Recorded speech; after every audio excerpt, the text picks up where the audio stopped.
Should be live. Should be live. Should be live.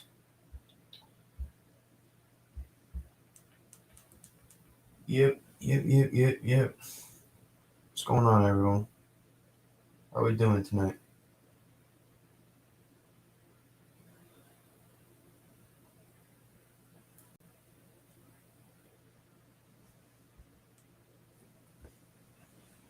Audio good? Audio should be good. Just checking. Just checking.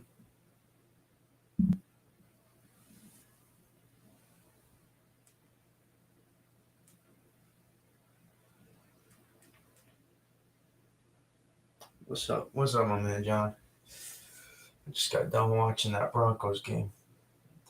49ers Broncos. Oh boy, was that ugly football. That was some ugly football right there, but it is what it is. All right. Yeah, we got a hurricane.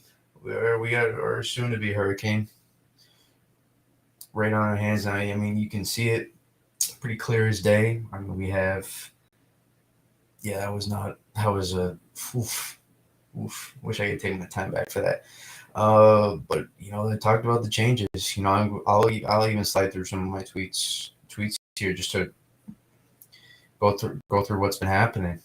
Go through what's been happening across the course of the day here. It started off. Where is this red?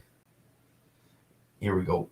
I mean, I think this kind of illustrates it pretty perfectly. We saw it today. We saw those little pop-ups and those little flares up, little flare-ups in convection, but it never looked like it was really starting to take off. But as we saw over the last day or so, it's been organizing. It's low-level center, it's mid-level center, becoming slowly more stacked, slowly more closer together, and those that was helping it. So under the hood, the storm has been intensifying. So under the hood, and it's not a lot of stuff that are visible. We can see and we can explain to people, look, this storm is getting better organized and it's getting stronger. Those are harder to explain to just people who don't understand what's happened under the hood. So when I tweeted that yesterday, that I thought it was going to take off last night, it's because it had a lot of the ingredients that made it seem like it was ready to take off.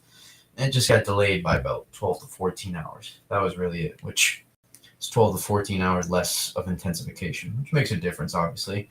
But it's still going to take off. It's going to be a major hurricane pretty soon, probably at some point within the next 24 to 48 hours. It's going to be a major hurricane. This is the real deal. This is the real deal. I'm sure a lot of you know that already. And we're going to look at track. We're going to talk about the upper level air pattern. We're going to look at all that stuff, and we're going to break it down. We're gonna break it down and show you. There's a lot of the same stuff I was talking about last stream. We gotta go through that stuff again, and it's important. It's important stuff for sure, no doubt. But I think this is important that we go through what's happened so far with Ian that's led to it to start intensifying. Obviously, I'm sure if most of you saw the 11 p.m. and the 8 p.m. got upgraded from a 45 mile per hour tropical storm, which was the best. Which is why they put it there. And then Recon came in and found that it was a 60 mile per hour, around a 60 mile per hour tropical storm with around a 990-ish, low 990s central pressure. And reason that happened is, you can see here slowly, if I break down each image, you can see this doesn't look like much, but this is little flare-ups that are rotating around the center. Little flare-ups that are rotating around the center that are helping the storm. That's helping the storm get better organized. When we're looking at these hurricanes in the beginning stages, we're looking for them. It probably is at this point. It probably is. We just don't have confirmation. That's why the National Hurricane Center didn't. That's why the NHC they didn't. They didn't have any visible evidence to be able to do that. They would just had to have done a satellite guess. Which is fair. That's if you don't have the evidence. This is a science, so you got to be able to have viable evidence. But with these bursts, what they were doing is they were slowly helping these little CB bursts, convective bursts, rotating around the center, helping the storm get a little bit more organized. And as we saw, these were actually the beginning of what was going to lead to some pretty big convective bursts, as we are seeing right now and over the past few hours or so. that's what's led to a lot of the intensification. Next, show you the next image here. You can start to see. Then we saw this little convective burst, and this was the one I tweeted. Here we go. And everybody, not everybody, but a few people were like, oh, not really. It looks like, well, yeah, it was, because this was rotating around here. These little two convective bursts, and now this is going to rotate around the center as well. And as we're going to see here, and then we're going to see this little convective flare rotate around here. Not quite yet. This isn't that. And then we're going to see the north one rotate, and this is convective burst rotating around that center, around that low-level center and that mid-level center, and that's what's going to help this thing really intensify. And that's what happened. So this convection, it only took a little bit of shallower convection. It didn't take those minus 90 degree, minus 80 degree consistent cold cloud tops. That's not what it took for this thing to get more organized, because we already had a pretty close low-level center, mid-level center. We were just waiting for that convection to take off a little bit. And for some reason, there was probably some subsidence, some dry air that was working its way into the system, preventing that, even though the environment from surface level view is pretty good in terms of moisture. It's not quite. There were obviously a few problems that it ran into. I'll show you the next image too. Then you can start to see this little convective flare up here. That's obviously the beginning of this was the real beginning of us getting a more solid CDO, central dense overcast, which is basically, imagine, when you see the storm, you see those strong hurricanes that has this big center of like minus 70 degree cloud tops or whatever, and then across the middle of the storm you see more minus 80, minus 90. That this is what helped form that. This was the CV burst that did it right there. But these convective bursts were helping to get the storm better organized and a little bit more stronger. And then this convective burst right here, which led to this. This was the beginning of our CDO. And that's why we've been seeing intensification take place. Yeah, and that's why I struggled to take off in the beginning. There was that northeast shear associated with the outflow of Fiona, and I had to come back from that. So probably somewhere in the mid levels. Probably it was struggling to fire up convection, and a little bit higher possibly too in the atmosphere. It was struggling to fire up convection, and now it's in that lower shear environment. It has been for about a day now, and it's been able to get better organized clearly, and that's why we got this now. This is probably a hurricane. If I had to guess, when recon gets in, they're going to at least find a low-end Cat 1 at a minimum. I'd be shocked if they didn't. Because we've seen, please show you satellite imagery here. Weather Nerds has been bugging on me a little bit today. It's been pretty slow. But that's fine. Tidbits is good too. You can see we had the CDO fire up. Actually, I want to slow down the loop. For you. Oh, that's hard to do. That's okay. Actually, I can actually just do this. Pause it. We'll go through it clips. But you can see here, right? This is our CDO. It's expanding, right? This was that original, this CV burst on the north side that got going, right? Rotating around from that, east-northeast side and starting to rotate around. But now it's rotating, it's trying to rotate around. But at this point, it's just expanding. This is gravity waves. This is, gravity waves are those little ripples you see when you see the CDO really start to get pumping. When you see that convective burst from the middle just expand, and those little ripples you see expand. Imagine almost a little bit like a stadium effect. Those are gravity waves. And you can see, boom, boom, boom. Let me get back here. You can see it, right? CDO's expanding. Now we're seeing convective burst forming. Now we got a bigger CDO, central dense overcast right here. Definitely important. And then now we have these little hot towers that are forming around the center, which is somewhere in here. And play another clip. You can see now on the southwest side, it's going to rotate over to the east side. You can boom, boom, right here. These things are just trying to rotate. This cold cloud tops are trying to rotate around the center. And this is what's helping our storm intensify tonight, no doubt. I mean, I'd be utterly shocked if they didn't find a hurricane in there. Recon did. Good shot.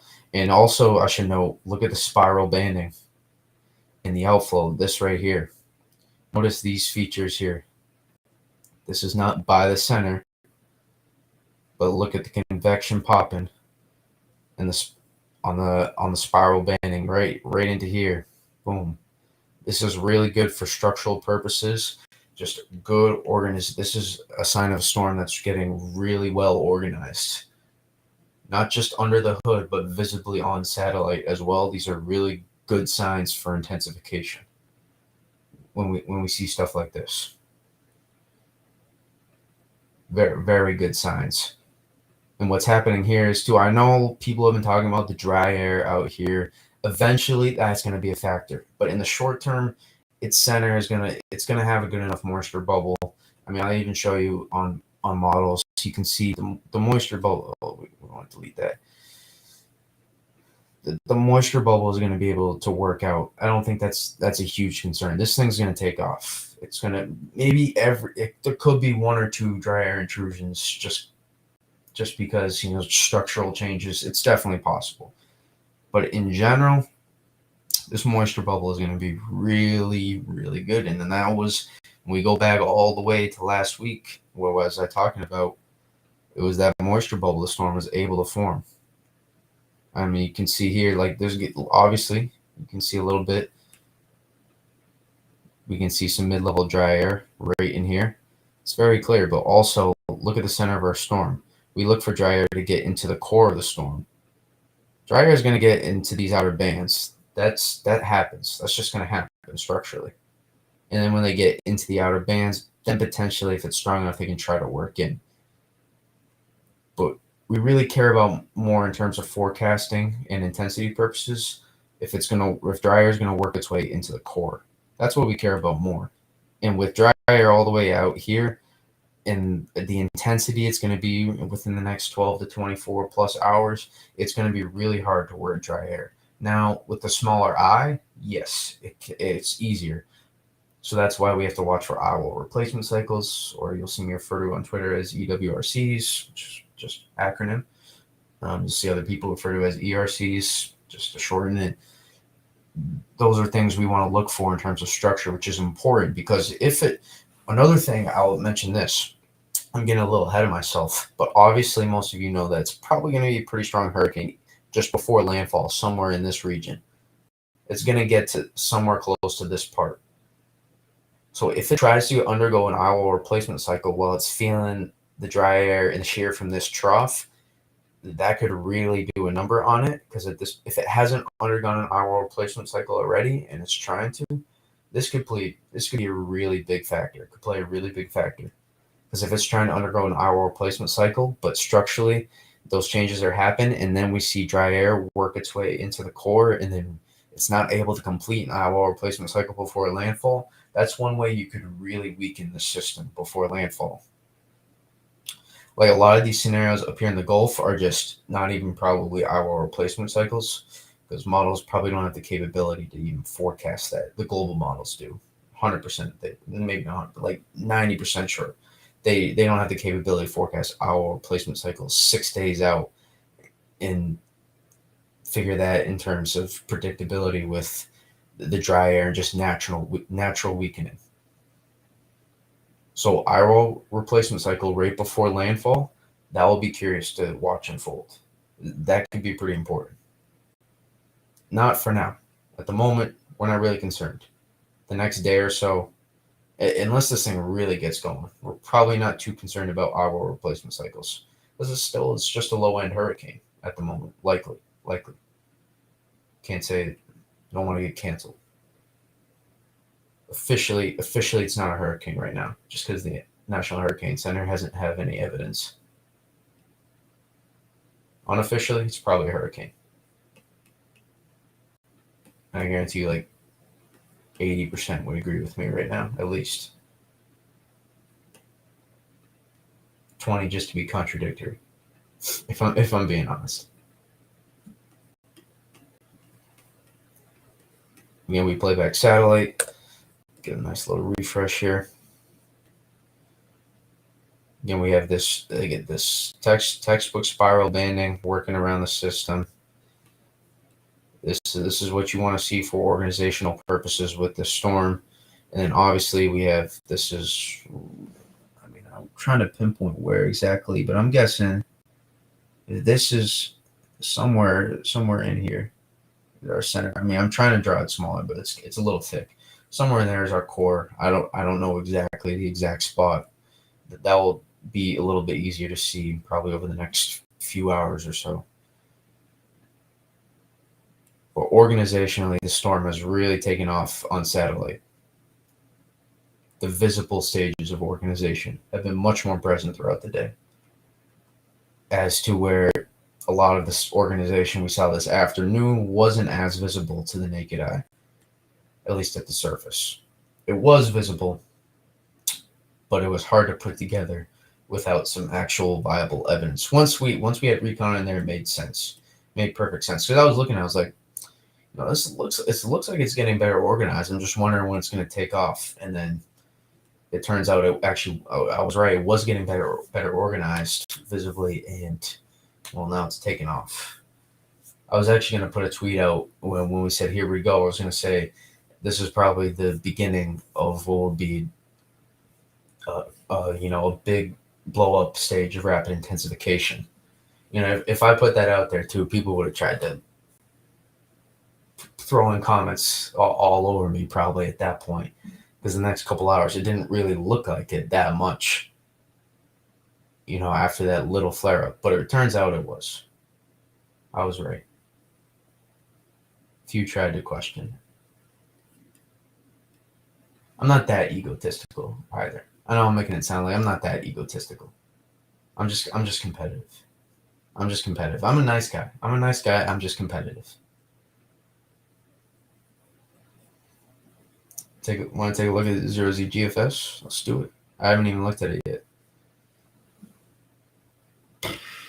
Was that 989 at 8 a.m.? Well, we got a freaking 989 right now. I mean, can we just toss this? Can we just toss this already? I mean, we got a 989 right now. 980. I mean, we can just toss this model.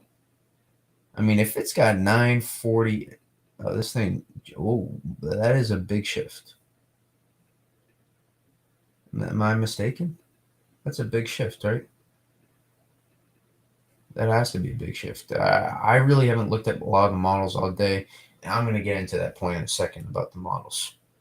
I got something to get across about the models and how people misuse them. Sometimes it's not their fault. Other times they just maybe don't want to see it. But I want to see this 18Z. I want to see what 18Z look like compared to 0Z. Yeah, that's different. That's different. Yeah, it's 100% different. I'm curious what the strength is here. Is that different as well? No, it's still both 980s. I think GFS is tripping a little bit. I think GFS is tripping right now. It's tripping. I'm not really. I just can't trust. I can't trust a model that's 8 p.m. tomorrow night in 980 millibar storm. Are you freaking kidding me? Not a chance. Not a chance. This thing could be already 980 right now. This thing could be sub 980 right now, forever I know. Like, there's no, maybe not sub, but is probably pretty close to 980 right now, if I had to guess. There's not a, I mean, it must have not been able to take in all that data. That's just way too much. And Ryan, that's going to lead me into my next point. There's too many people that look at these models and say, all right, let's play this. All right, GFS forecast is here. All right, there's one forecast. There's one. I mean, that's just not how you're supposed to view these models. That's just not how you're supposed to view these models. I look into this. I'm trying to figure out what's wrong. That's what I'm trying to figure out. What's wrong and what's right. I'm trying to add all the different pieces and considering why this model solution is either wrong or right. It's like Imagine you're trying to find your perfect soulmate, right? Whether you're gay, straight, transgender, whatever you are, I don't care. Whatever, however you identify yourself, you're trying to find your perfect soulmate. You're not right. You have standards. You have standards, right? You're gonna make sure you want to find the person. All right, they got to be this good personality. I would prefer them to be a little bit attractive. I want to see this. Right? You get all these different things when you look for in your perfect soulmate. I'm not looking for the perfect soulmate, but I'm looking for the perfect solution every time, and how it adds up with odds and how it adds up with past history. Now, granted, I don't have past history from 1980s, so my forecasting skills are probably not going to be quite as good as people who've been around for a lot longer. When I've only been around on this earth for about 2 decades, I don't have as much experience as people who are like 50, 40, and 50 years old, and etc. Because they got more experience, more past data they can use just in their mind. So I'm trying to figure out the perfect solution. So when I'm looking at these models, I'm trying to figure out what's wrong and what's right. So when I see 980 millibar tomorrow night, boom, we can cross that off. That's a high red flag. If I saw I mean, what's it got? This 18Z.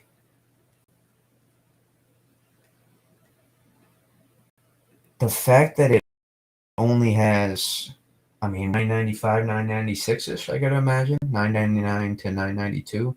The fact that it's only got 995, 996, it's probably about 15 millibars off right now, if I had to guess. Somewhere in that range. That's concerning. 10 to 15 millibars off, that's concerning. And again, they're global models. They're global models. People have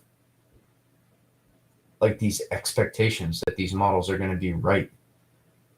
Like the global models are going to get down like the exact solution for the exact timing of the day. Like they're just not designed to do that. That applies for wintertime as well. These models are not designed to do that. So it's our job as weather enthusiasts and meteorologists, whatever you want to classify yourself, anybody who knows a good amount about the weather or enough. It's our job to try to figure this out, what's right and what's wrong with the model, and try to add that up with the actual solution. Because people, all they do is just post 18Z spaghetti plot or spaghetti plots, and they go shift west, shift east, north, south. Like anybody can do that. Anybody can do that. I get it. You like part of it is in content. You can put out the latest info, and people are interested, and you can see it. That's really the only reason why I value people posting those on Twitter and stuff. Like I don't really look at those spaghetti plots when I'm forecasting. Like I just don't. I don't have a reason to. I have a good idea. Like there's a reason all those ensemble members are ensemble members and not operational members. Now the ensemble members have value. Like the plots by Tomer that he puts out on his website, those are great. Those are fantastic. It's a really good option too. I saw NWS, National Weather Service account, tweet earlier tonight. National Weather Service Atlanta. You could go look at that tweet later. Like there's value in the ensembles, but you have to know how to use them.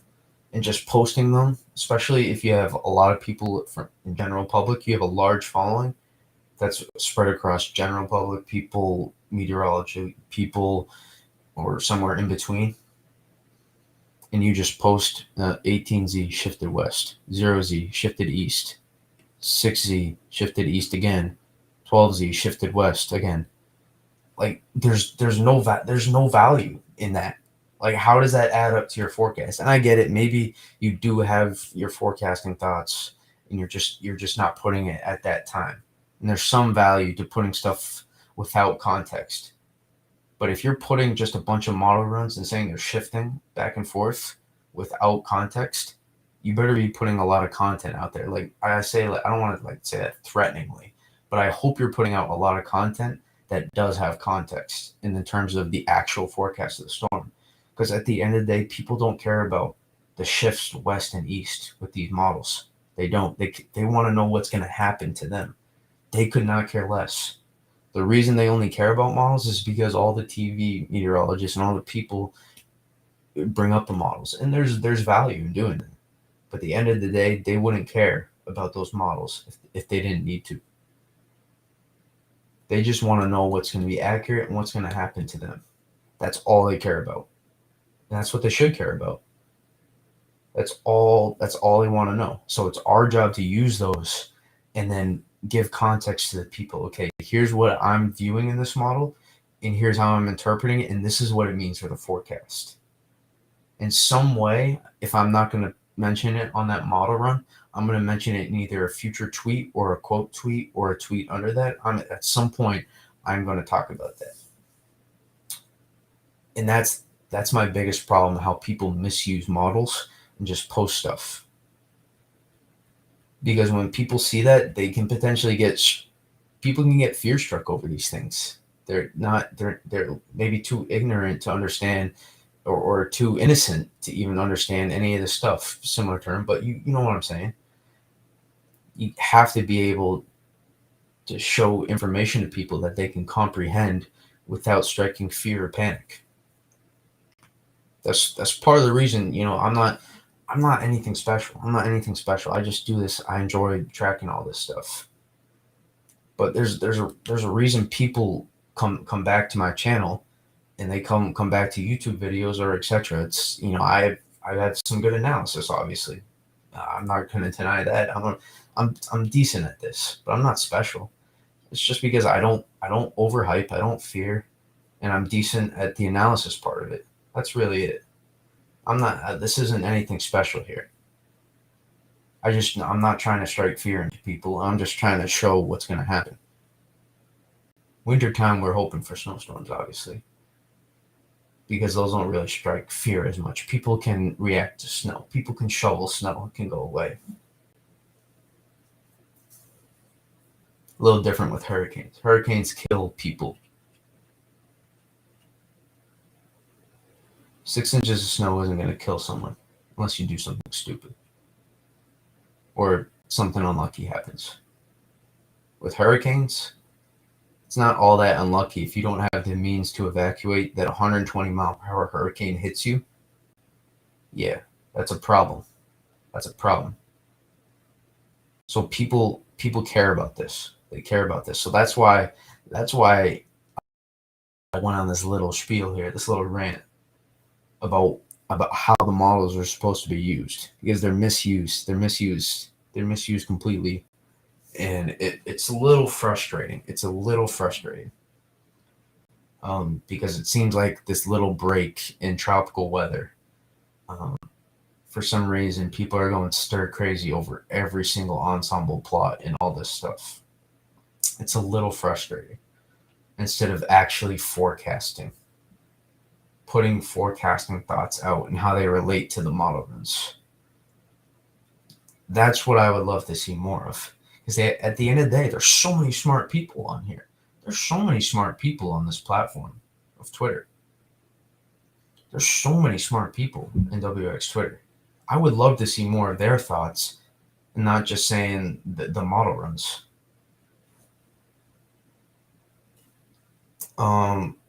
Yeah, we'll talk about that. I mean, hey, listen, I'm gonna cover a lot of stuff. I promise you. This is gonna be a pretty long stream. We're probably gonna be on here for another couple hours. Obviously, no one's gonna stay that long. They'll probably be in and out. But we'll be on here for a little bit, covering stuff. I promise you. We're gonna get into stuff. We are gonna cover a lot of stuff. So I promise you, we're gonna cover stuff. Yeah, I'm gonna need a lot of water. I'm gonna need a lot of water. Well, not too much, because I don't want to piss my pants when I go to bed.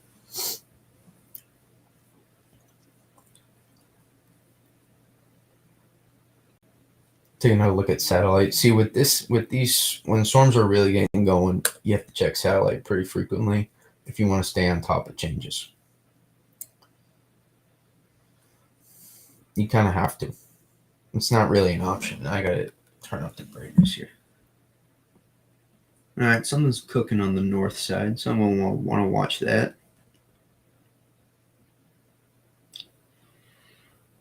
Looks like it. Nothing too crazy. Still, sometimes it's easier. I like looking at different overlays too, because it's helpful.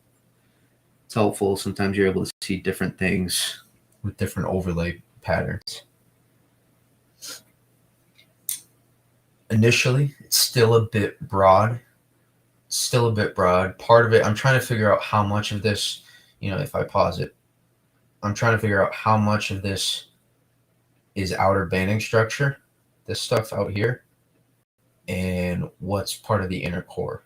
I would assume this is more inner core stuff in here. It looks like a lot of that convection around the inner core isn't quite firing up at the moment, but the outer band structure are rotating. They're getting CV bursts on the outside, and this is helping the storm get better organized. So that's probably over the last like 30 minutes. That's what I've been trying to put together. Those pieces right there. I want to figure out how much of this is outer band organization and inner core organization. And immediately my first thought is this a warming eye right here? That's my first thought. My gut says, you idiot, let it play out. That's my first gut. But also, I'm looking at that on the naked eye, and that looks interesting to me. So with satellite, that's what I'm curious about right now. Streams. I'm glad we have more people in the YouTube tonight too.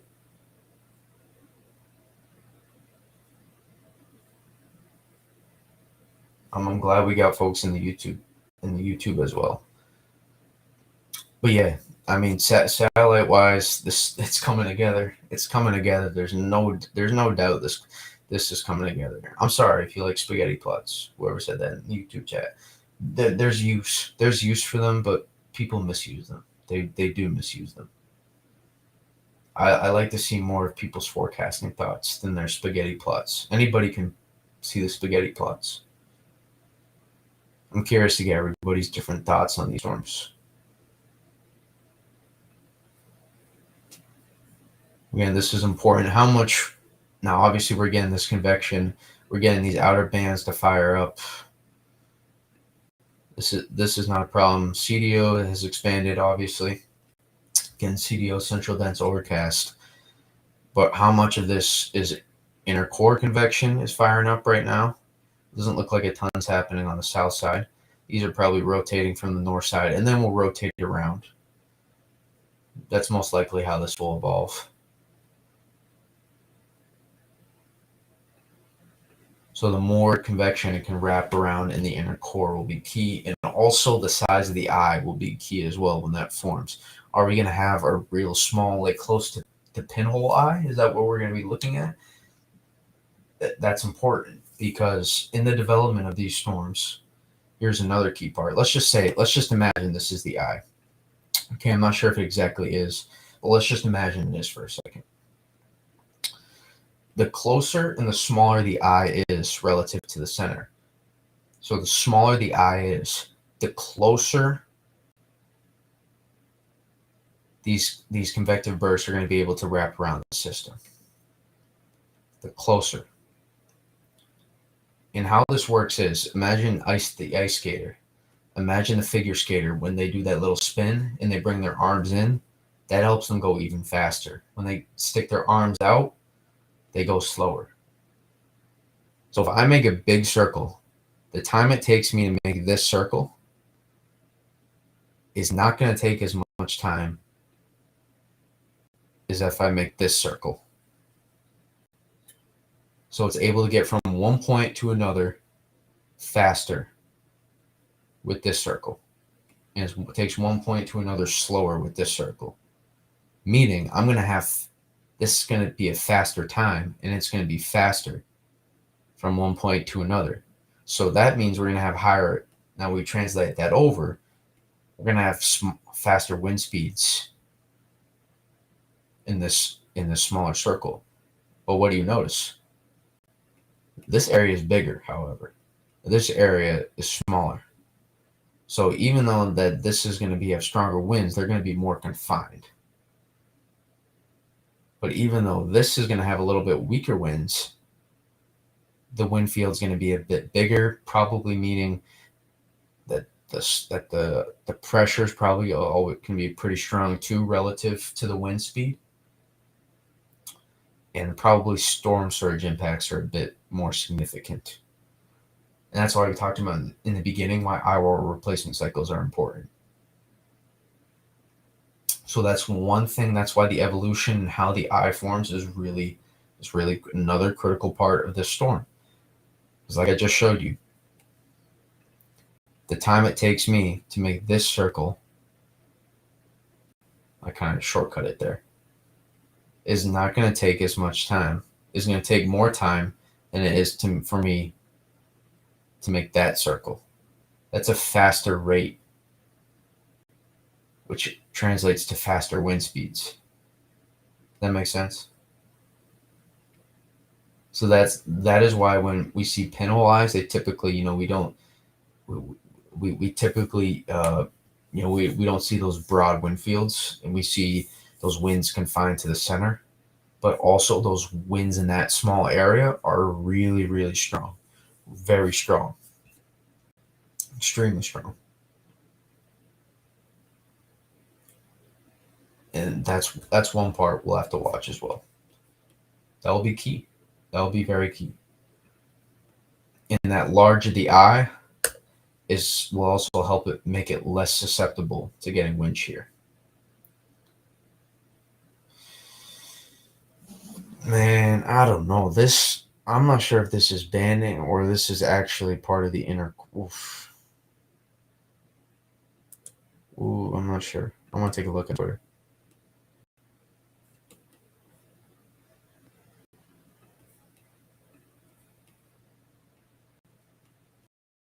You got any thoughts? I want.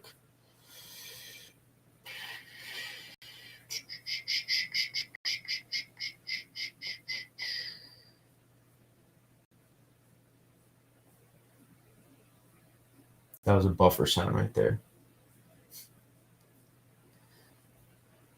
No one talking about it? Nobody? Man, we're doing a scroll right now. Freaking speed, man. Jesus. Speed shows up in your timeline like once a day. All right, that's fine.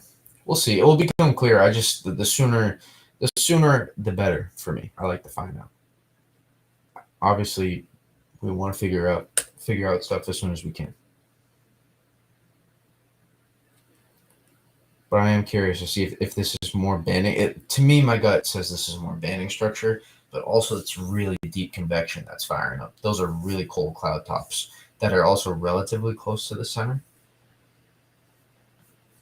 So it's possibly forming a strong band around that eye wall. The outer banding is going to be pretty strong, which could potentially in time lead to a quicker eye wall replacement cycle, potentially a sooner eye wall replacement cycle. That's possible. I don't know, I'm just jumping to conclusions here, to possible scenarios. That's really all I'm doing right now. Because it looked to me that this was the center of around where the core of that convection was wrapping around. And unless we saw a center of reformation, which I doubt we saw, it was just they did have a hard time finding the center, I will say. So that could be a possible scenario for a center of reformation. But other than that, I would say this is likely more banding. This isn't like that massive. I'm like making this out to be more. These are like little confined details, but like every little detail is important to me because all the little details add up in this forecast, and then that helps me put together my thoughts.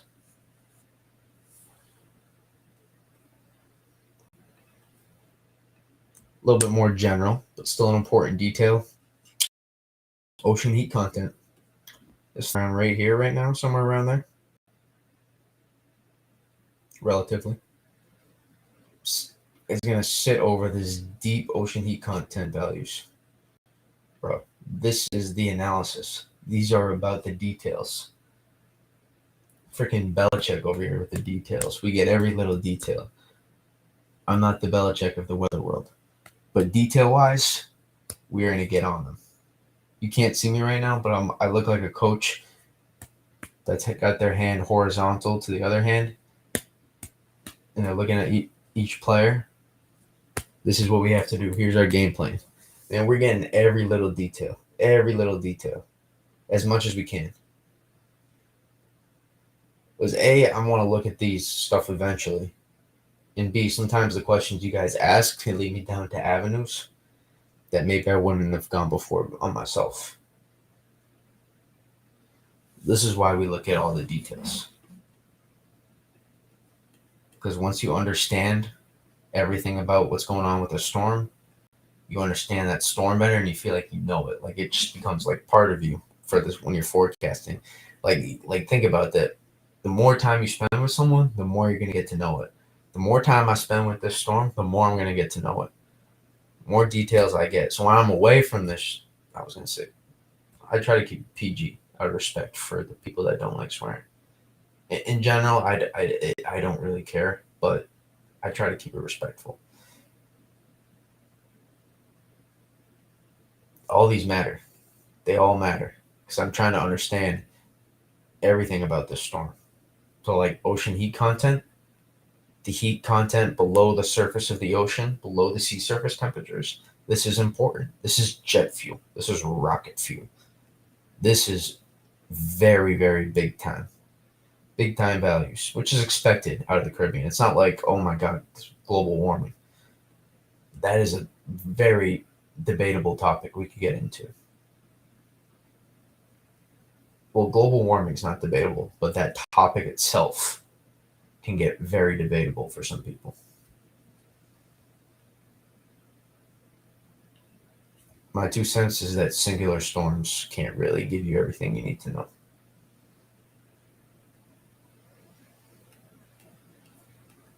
Singular storms added up over time and used as a case study, now we're talking. Now we can put something together.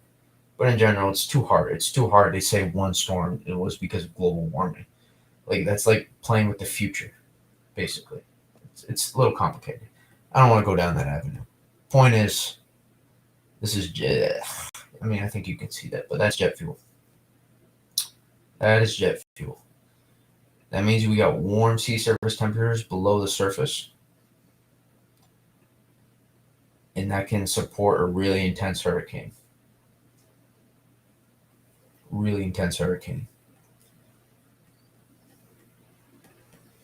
Just checking. I check satellites so frequently, you guys, when these things are just getting going, firing up. Like this is new. This is like imagine like the beginning of the relationship with someone. Like you're always like all texting them like every 10 minutes. This is how it works. This is how it works when new storms go on. Ian's my relationship right now. Pause.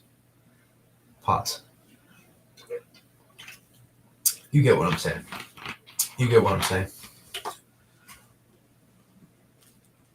That's gonna get clipped.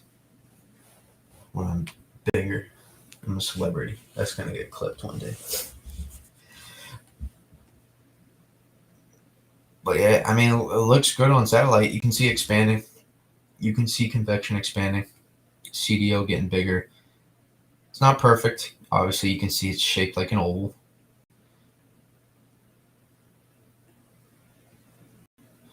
Oh, I'm trying to think of the term. Of this satellite structure. I just can't at the moment. We're going to look for in time. We're going to look for, it's expanding to the west now. So we're going to look for it's expanding to the west. So in time, we're going to look for more circular. That was not a great circle, but you know what I'm trying to draw. That's what we're going to look for in time.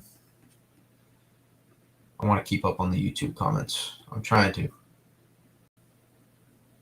I don't really care about that. Right, you keep talking about Central Virginia. We talked about that last stream. Dude. Central Virginia, we went over any possible threats for that.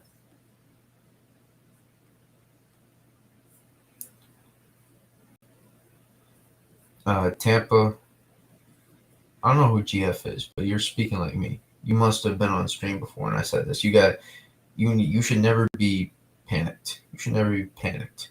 You should never feel you're screwed first time. Always, if you're prepared, you're never gonna have to worry about storms. Maybe you're gonna have to worry about stuff with that storm that happened to you and people close to you, but you're never gonna have to worry about yourself and your safety if you are prepared for storms. Just as long as you stay prepared. That's key. So I guess Central Virginia can lead us. I know we talked about that last spring, but that can transition us to the upper air pattern and how this is going to relate for any potential East Coast impacts. When I say East Coast impacts, not a Cat 1 riding up the whole East Coast. We saw some of those model runs in the beginning. It would take a lot of changes in the models to get those. It doesn't look like at this point. We could still get a stream interaction potentially. That is possible. But I don't know about, and even then the GFS says no. We're just going to shear you. So here's the difference between GFS and the Euro. So the GFS, it's a weaker trough. Not as big of a dip in this trough. It's not as slowed down. It's quicker to get out of here than the Euro is. And so what it leaves behind is this high pressure to the west, all this dry air with this boundary, with this front here. It's being pushed into this storm. And obviously we have wind shear moving across, and it's just shearing this thing off. And it's weakening a lot before landfall. That's why you keep seeing this being a Cat 4 here and then a Cat 1 here. That's why you see that. Because the steering flow, the steering currents are slowing the storm down. And when it's slowing the storm down and also shearing off the storm, that makes it complicated for it to intensify. Whereas the Euro, I gotta say battery. We gotta turn it down a couple notches. Tiny battery on these Macs, especially on these streams, they go fast. They go really fast. The new update I got seems to be a little bit better. I didn't even have Mac 12 iOS or that update until like a week ago, 2 weeks ago. Didn't even bother to. But if we can compare it to the Euro, we can go 12. I guess 8, but we'll just go 12Z. It's easier. Notice the difference between the trough there and the GFS. GFS is much wider. We talk about trough basis. All right, something like this. That's obviously this is a positively tilted trough. Right, this is neutral, negative. But this is our trough base right here. It's a bit wider, whereas the Euro is a little bit more confined, a little bit deeper. It's not exactly like this. It's a little bit deeper. And it's a little bit slower. We have a little bit stronger of a trough. And that's allowing for it's preventing a little bit less shearing on the backside. It's a little bit complicated because the Euro, the old Euro runs were a better example because they weren't actually really shearing it much at all. In fact, it was baroclinically being affected, and we saw some Stingjet solutions, which we saw with Fiona. If that doesn't make sense, imagine a phase in the wintertime that we see big old dip in the jet stream, and then a storm gets linked in, gets sucked in, trough gets negatively tilted at this point, pinwheels the storm up with it. That's what we were seeing with some of those storms. some of those old model runs, and that's what we saw with Fiona. And that's why Nova Scotia got devastated. I got someone on Twitter who I got actually a few people from Nova Scotia I was DMing with that had questions and stuff, and were giving me updates. They they have devastation. They are devastated. That was awful. Not really being talked about anymore. Well, it's hard to with a new storm. We have to help. We help people with the next one. So it's a little bit difficult, but at the same time, it's a little bit selfish that quickly we move on, especially when hurricane season is as active as it is. But that was a storm where we saw an extratropical transition take place. Gets pinwheeled into the trough.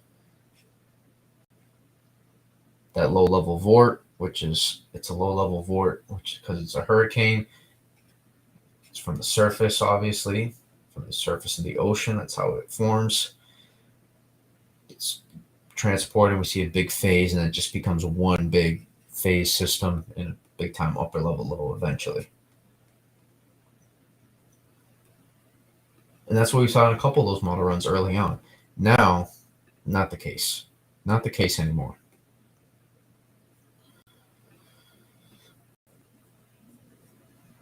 Now we're seeing a little bit more where the Euro is a little bit more of these sheared scenarios. But even here, this is not going to be able to shear it quite as easily because notice where the trough base is relative to where the storm is. Storm's not getting caught behind it as much, and it's not allowing as much dry air to get transported from the backside of this trough into the system, right? Because when we get troughs to go negative and neutral, this is where we allow. It's still BGWX. I think I have the link in my bio on my Twitter too. So I mean, technically you could watch there and just Twitter comment whatever you wanted. You could do that too, but whatever's the best viewing experience for you. But when we see our troughs go negative, what happens is, right, we have this dry. Imagine wintertime. We have this dry, cold air coming in from the backside. Obviously, it's coming down here, but there's not really much moisture so far. YouTube has a little bit. Already getting a little bit crazy. Not a lot of people in there. Already getting a little crazy last stream. But it's YouTube. It's YouTube. I know what that's like. So we have this dry air on the backside, and we pump in moisture, right? Now we've backed the flow. We're pumping moisture on this side. But on the backside, oh, thanks for the plug.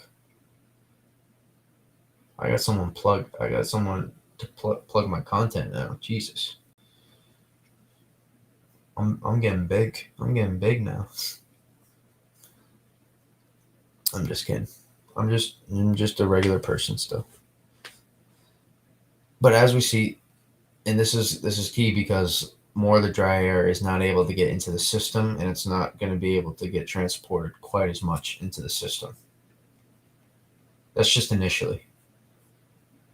That's just like general stuff. Now, specifically in each synoptic setup, we can take a look. But I bet you I'm onto somewhat of a track. I'm onto something here, I think. Notice that's the GFS, or that's the Euro. That's the GFS. Different timing. This is a different time scenario. It's at different points. But eventually we play it through.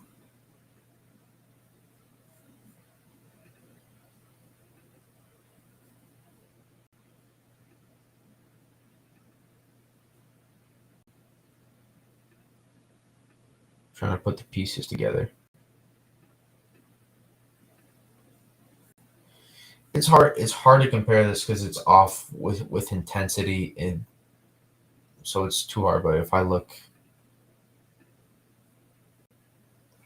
it's a little hard to compare at this point. It's hard to notice, but in terms of the shear and how it wraps up to the system and how it's like and how it's tilted favorable, the outflow like in terms of it's tilted. Like here's what I mean. It's probably less about the numbers here in the shades of color and more of as if I'm sending a bowling pin, if I'm sending a bowling ball to get to the bowling pins and I send it straight through, that's not going to be a problem, right? We don't have to worry about it hitting one of the gutters. But if our bowling alley is now set up like this storm is now going to run into the gutter. That's a problem for the storm. Now view this as wind shear. So instead of the wind shear being more favorable for the outflow, right? Imagine this as its outflow as what it needs to be, but now imagine this outflow being punished by shear instead. If that makes any sense. It's not like the perfect analogy, but I'm just trying to get you to understand the storm needs outflow, and when it doesn't get that dry air and it's able to suck in to the core of the system, that's why we see a lot of these solutions weaken so quickly.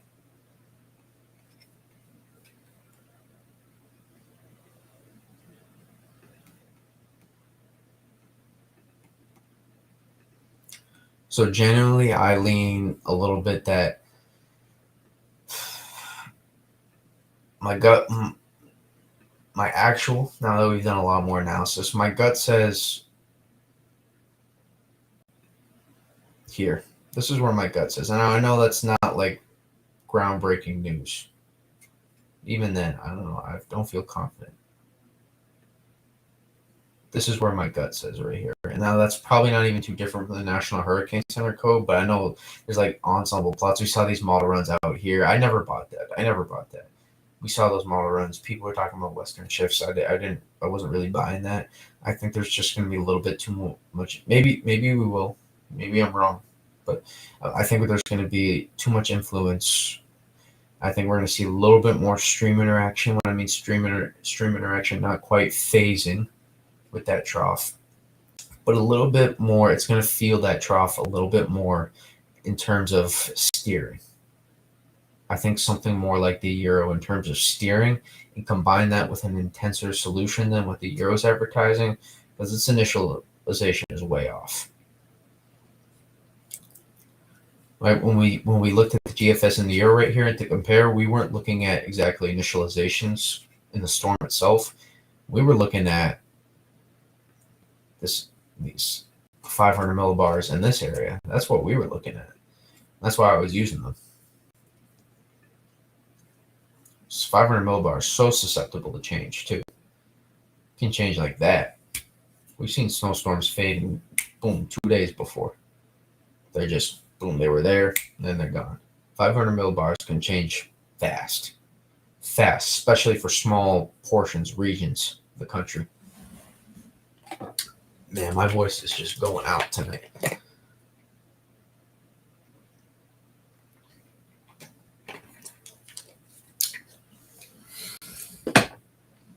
Check some YouTube.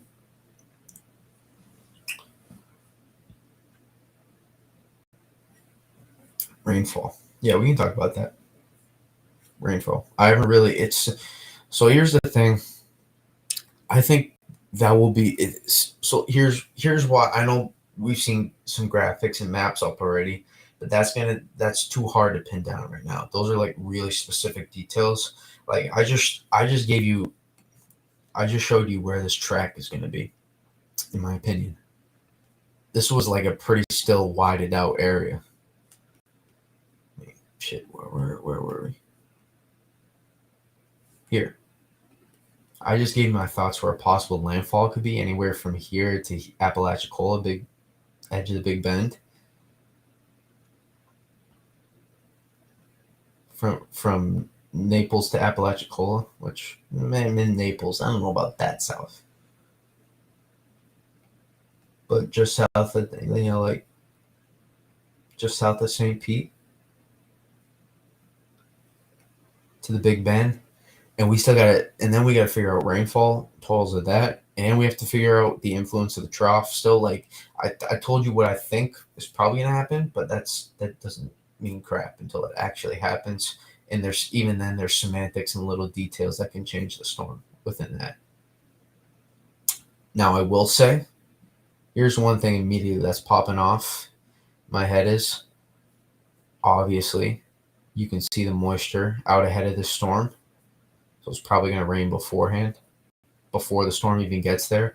Even before the wind gets there, it'll probably be pretty squally, is my guess. It'll probably be pretty squally. Some of those heavy downpours will bring the wind down. And even before that, it could just be rainy and wet out ahead of it. This week, it's probably going to be a little wet. And as you can see, our front here, it's going to push. It's going to push our precip this way. And in the immediate this way until the storm gets higher in latitude, it's going to push it a little bit northeast as well. So if our storm's moving this way and it's pushing moisture this way, that means we're going to get rain out ahead in front of it. You can see, notice the loop. Oh, it's raining now. I was going to chase today, actually. I was going to chase, but it didn't come out, didn't develop. But you can see here, notice how the moistures in the mid levels is developing here directionally. So out ahead of this, we're probably gonna get rain totals, which will probably help enhance those rain totals. Additional, with just not even considering like the eye wall rainfall or the outer bands close to the center. That's not even considering those rainfall. So initially, you're gonna get tropical moisture pumped into here.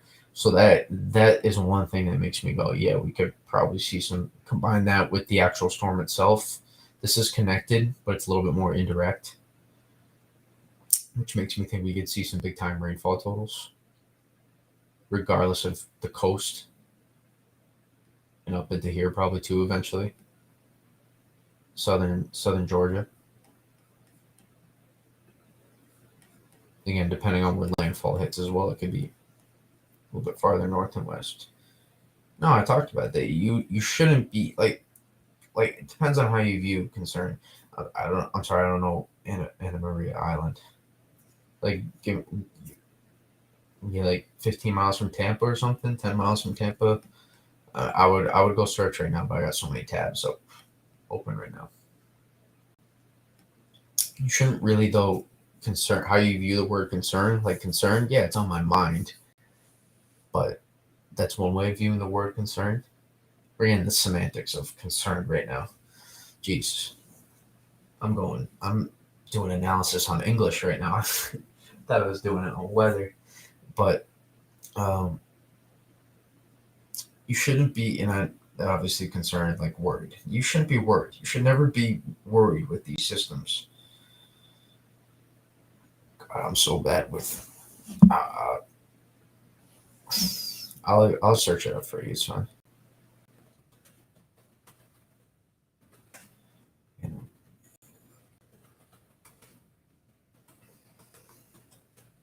You should never be worried. You should never be worried with this stuff as long as you're prepared. That's what I consistently say. Oh, yeah, you're right by it. You're just south of St. Pete. Yeah. Yeah, I mean, you should. Are you on the island itself, or are you just like next to it? That may sound dumb, given you just literally said the island, but I'm just trying to clarify. Regardless, you could have to evacuate. You could, if we're the right setup. You're on the right, that inner right quadrant of the storm. But never, I would never worry. Just have a plan. We talked about, like, for the last 3-5 days, you should have had a plan in place already for all the possible scenarios, even though we're still figuring out stuff. Yeah, so it's possible you will have to evacuate. Just follow the yeah. I'm not gonna lie. There's a decent chance you could have to evacuate. The Tampa area does not hold water well. Storm surge from the ocean does not hold it well.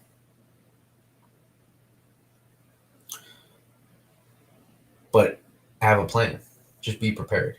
If you know where you need to go, know where you need to stay for maybe a week or two or longer, have friends or family or a hotel, etc., wherever you need to go to be prepared. If you're riding it out, obviously maybe different, but for other people or even yourself, you're riding it out, have enough food and water for know how long it takes usually to get power back from certain types of storms. Am I going to need food and water for 1 to 2 plus weeks? Am I going to need necessities for 1 to 2 plus weeks? What am I going to need? What do I base my daily life on? Do I have a generator? Do I need a generator? Things like that. Have a plan in place before people get panicked when they don't need to. You should never be panicked. You should always have a good idea of what the storm is, and that hopefully I can help you feel less panicked too. Because you should never be concerned with this stuff. Obviously, you can worry about other people. People are close to you. You want to care about them. But as long as you take care of what you need to do, you should never worry. Never worry. Never buy into the hype of stuff too. Even if it's like the worst storm in the world, then you just evacuate. You go somewhere safe, and as long as you're okay, life will move on. That's what matters. So listen to your local authorities. They are going to be working with the National Weather Service, and they're going to help you. They will help people that need it to get evacuated. So what I would do is I would have a plan in place for your evacuation. Have that plan ready to go, where you need to be, and if you don't need it, then you're still safe. But if you don't have it ready and you need to, then that can be concerning. Yeah, islands and hurricanes in general. Those two are not usually a good combo together. Water can flood.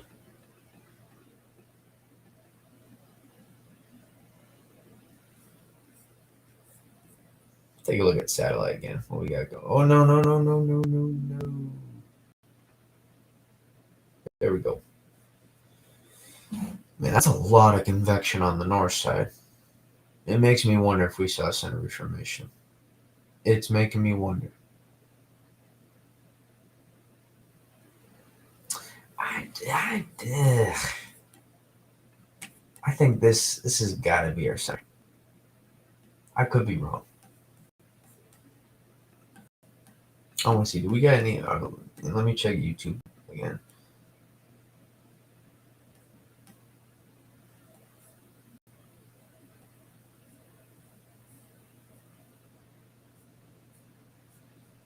Well, you say it's moving slow, but we still have to figure. There's still details that have to be figured out.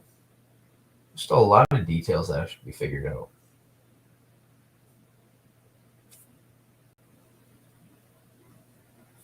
Well, we don't know the steering currents, all the stuff I talked about over the past 40 minutes.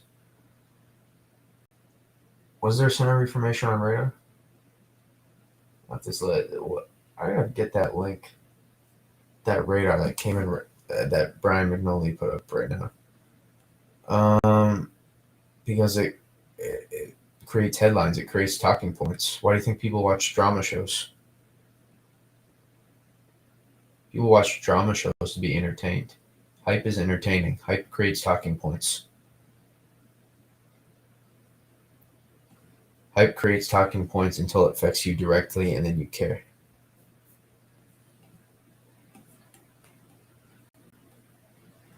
All right. I just talked about this too. I just talked about this stuff.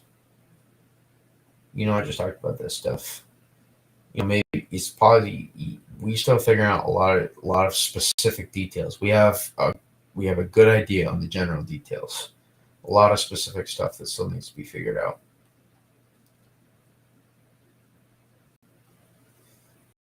So you just gotta listen. We get in depth. We're not. This is not a direct weather channel. This is not one of those where we post the big model runs and try to scare people.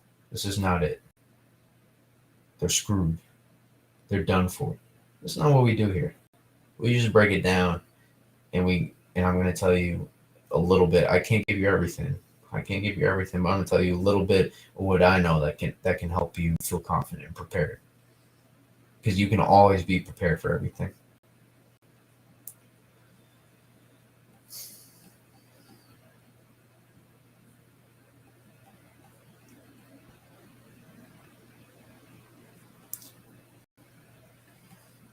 I'm gonna try to find what's his name? Brian.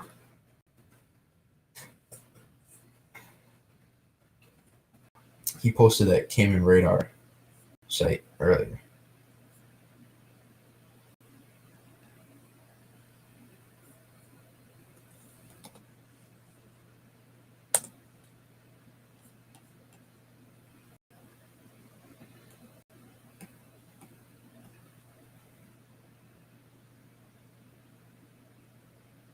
No, I want the.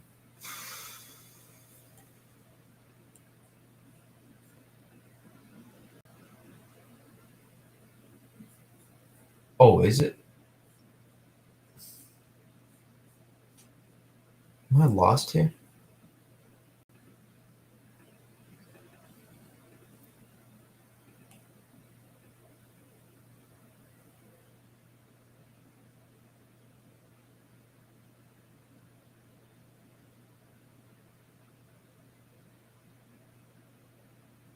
Is this the latest?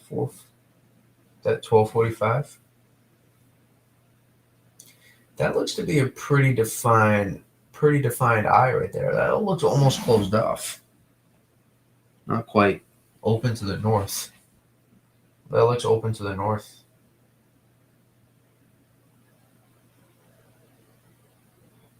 It looks like there may have been a little center reformation.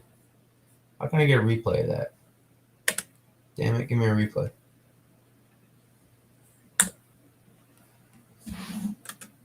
Does this pause? Jesus.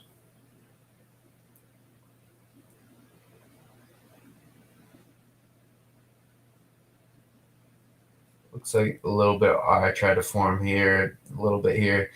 I can understand why Recon had trouble finding the eye. This radar adds up.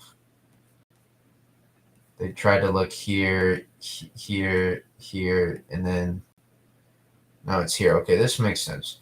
So this is why this adds the satellite makes so much more sense now. So much more sense. So we have this convection.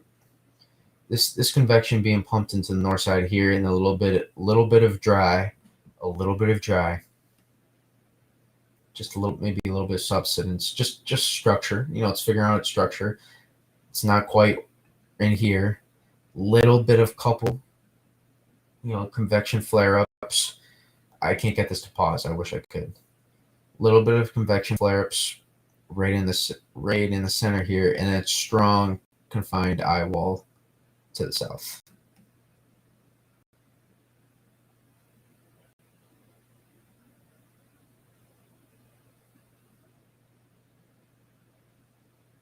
Where does this eye start, though? I want to see movement. Here-ish. So it looks like it's moving west-northwest still. How long it can avoid this? It goes over here. Boy, it's going to be able to strengthen a lot more.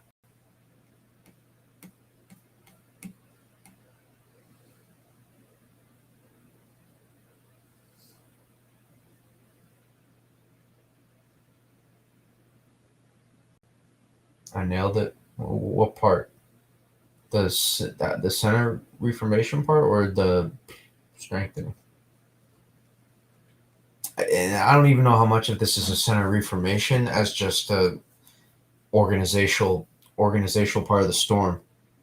It's possible the vorticity was a little bit dragged out, and this convection allowed it to tighten up, and it was figuring out where to tighten up on. Like, when you see the GFS take off with those little vort clusters. somewhere like it's a little bit disorganized, different clusters within the vorticity, and it pops on one and then takes off with that. I think it's a little bit there. It's trying to figure out, it was a little bit disorganized, and it's trying to figure out which one to hop onto. And did we get an update past the 45?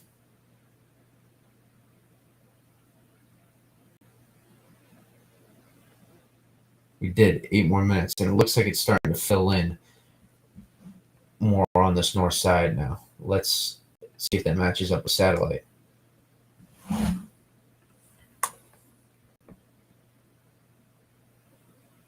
What did we just do here? I hate when it messes with me like that.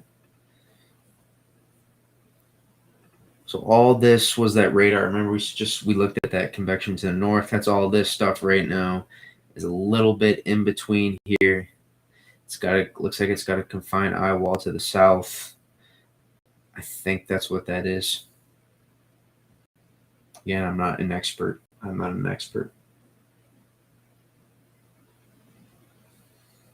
And I think the eye is somewhere in here right now. And it's waiting for some convection to fire up on this north side. Once we can get this north side, we can get convection on this north side to rotate around.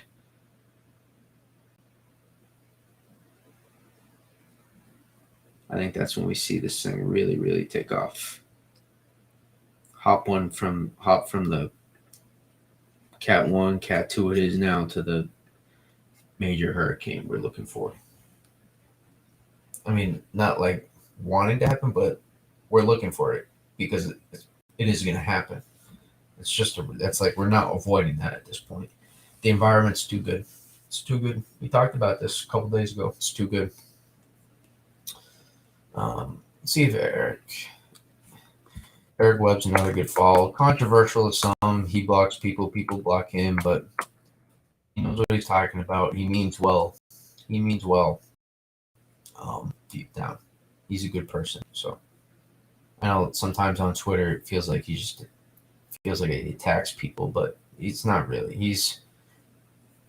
His stuff comes from a place of love. I promise.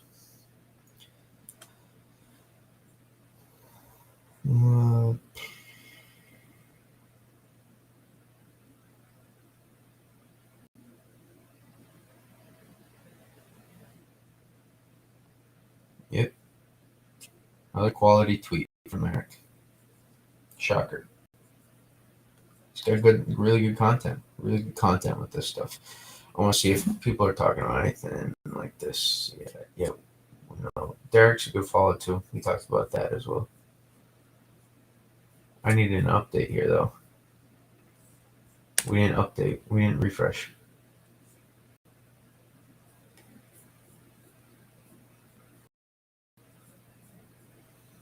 Recon getting in there. Recon's getting in there soon. We will be, we're streaming that for sure.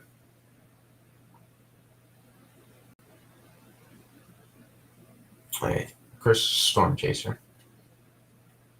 Good Storm Chaser too. Good content. They'll probably be chasing this one, I guess. Yeah, it has to be a hurricane now at this point. Has to be. The winds had to have caught up some to earlier, and also just it's probably strengthened more pressure-wise.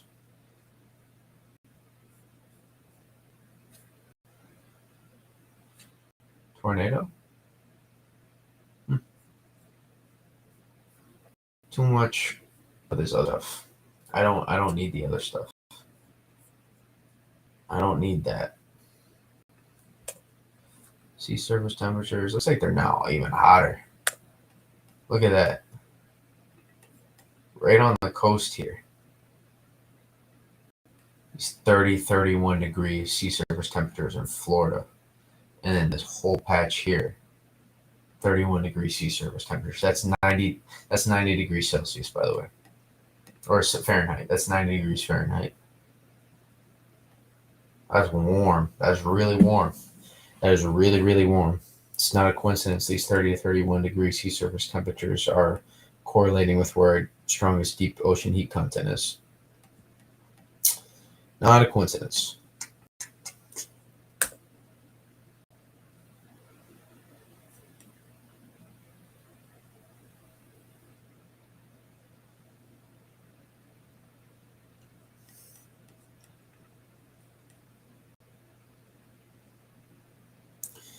Yeah, so a lot of this stuff is why we talk about at this when we people see people at the store. Um, One of the things I'm really big on is the preparation before the season as well. Now, it may seem like overboard, but one of the things I recommend is before hurricane season starts and you know you're an area that could get hit, what you do is you get like a big, two big cases of 48 pack waters, whatever water you like, electrolyted, regular water, whatever you like, and all I do recommend electrolyted water because it's really healthy for you. I'm a little bit of a health nut too. Fitness is important to me, but I recommend getting those before the season, and you stock them away, and then you buy your groceries normally as you do, and then when it comes time to need it, then you don't have to go to the store. Or the other solution is combined, or with that too, is you see that you have a potential to maybe get in the impacts of the storm, and it's a little far out. Maybe it's like 7 to 10 days out, but you're looking at maybe it's possible. Maybe you go to Amazon, you buy some packs of water, they ship it to you, and then you're prepared, or whatever other stuff you need too. Those are the kind of stuff I recommend. I mean, just you got to get the stuff that you need. Prepare to get the stuff that's important to you. What do you think you're going to need? What is important in your life that you're going to need for 1 to 2 weeks if you needed it? That's the stuff I look at. You want to be prepared for that long. Maybe it's only a few days, but or less than that. Maybe you get power back within like 48 hours, 24 hours, because you had like 50, 60 mile per hour wind gusts since 80, 90, or 100 to 120. If you have a dog, I don't know if you got a dog. I have no idea if you have a dog or not. If you need it, and you think you need at least 2+ weeks of dog food supply and you don't have it, it's important. I don't know if you do have to evacuate, yeah, please don't leave the dog behind. Right. Don't be leaving your pets behind. Find a place to bring. Some shelters don't take it, but there's a lot of shelters nowadays that allow you to bring their pets and animals. And there's also, I'm sure you have family that could take them if you needed to. And also, if you have the option to, just stay with family, even if it's you have to drive somewhere or fly somewhere. Stay with family. And don't leave your pets behind. If you plan on wanting to have your pet after the storm.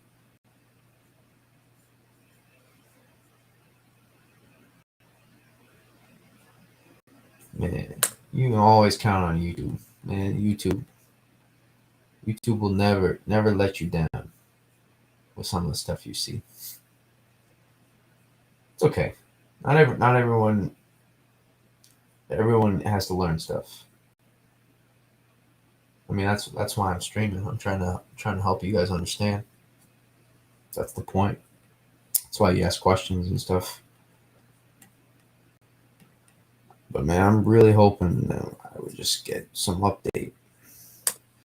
I want to see other people's thoughts, not the model shifted east or west or whatever.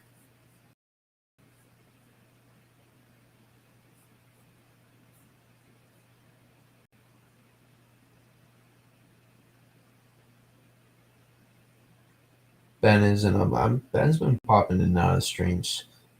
He's a going to Northern Vermont University. He's a big tropical cyclone guy too. He's a good follow as well. Still learning like we all are. But he's a good follow. He says we should be on the lookout for a Pinot. I mean, I'm already curious to see. I'm already looking at that potential already. But he thinks we should really look for it. We'll keep it in the back of our mind.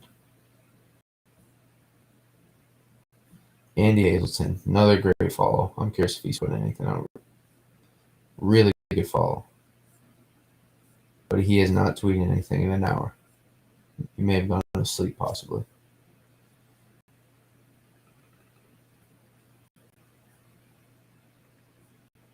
I'm just trying to get as much info as I can. Take a look at that radar loop again.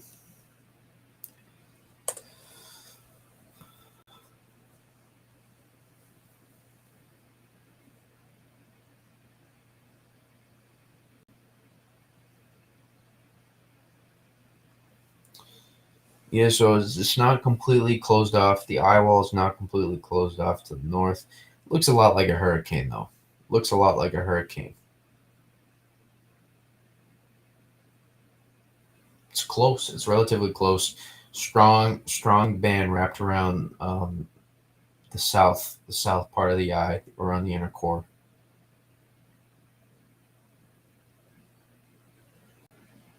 But not completely wrapped on the north side. It's still a little bit, and the eye's probably a little bit bigger than I suspect. We would look for this, probably looking for this to be a little bit smaller, more confined. Maybe it's not quite a pinhole eye like um, Ben was suggesting, but something like this in here, a little bit smaller than that.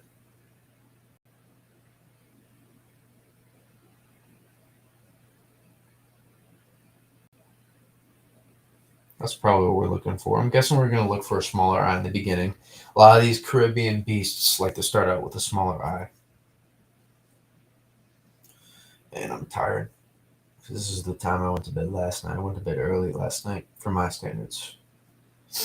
But we keep going. We want to see this recon info,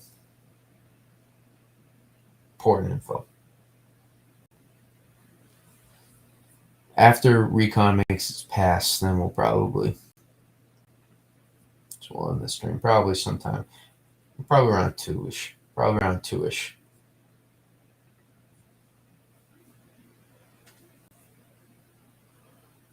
I have to imagine it's a hurricane. Right? I'd be shocked if it wasn't a hurricane. I'd be shocked.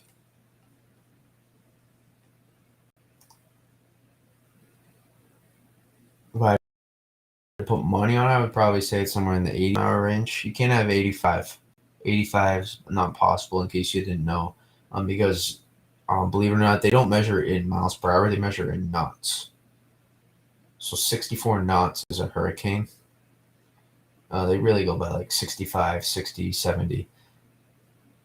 But knots don't translate to like plus 5 miles per hour the whole way up, or etc. So how it works is like 70 knots is 80 miles per hour. And well, you gotta understand, shippers have been using it their whole life. That's just how they've been using it. And then we Americanized it with miles per hour. Hard to understand, maybe. But yeah, so 64 knots is a hurricane by definition.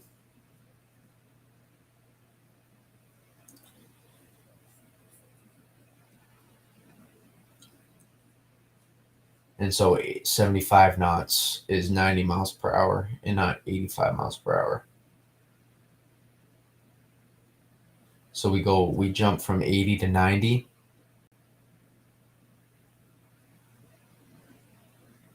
Or is it not 95? Or no, there is 85. Hold up.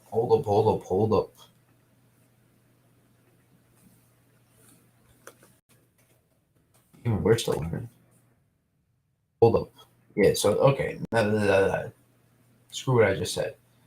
There's still 80, 85, 90. There's no 95. There's no 95. 85 knots is a 100-mile-per-hour hurricane. And that's where we see the Cat 2 upgrade. That's why you never see a 95-mile-per-hour Cat 2, is because the knots don't translate it and they go in knots.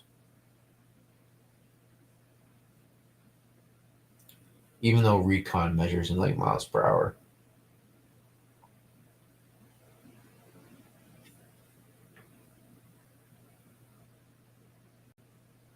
flight level winds they measure in knots. Or even, no, they don't. They don't measure miles per hour. I got a lot of thoughts running through my brain right now.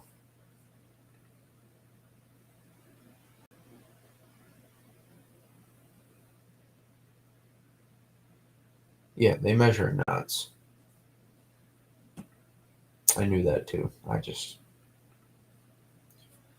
got a lot of thoughts flowing, but they're not flowing smoothly. Taking me a second. Looks like they're getting close though. They're getting close. Recon is getting close. And we're already at 40, 41, 42 knot flight level winds.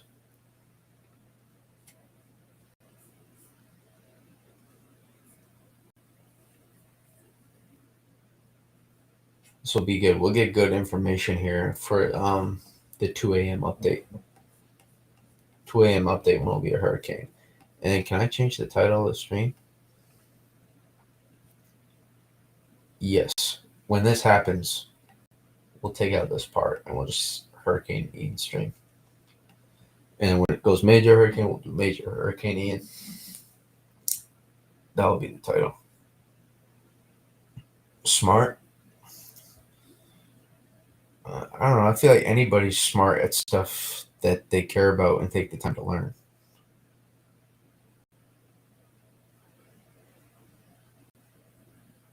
Like everybody's smart at something. Unless you don't take any time to focus priorities in your life, which I hope you do.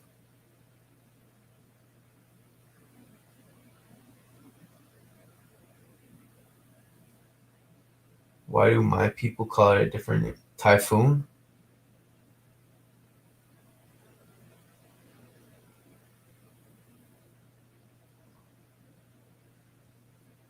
You mean like difference between typhoon and hurricane, or like the hurricane naming system?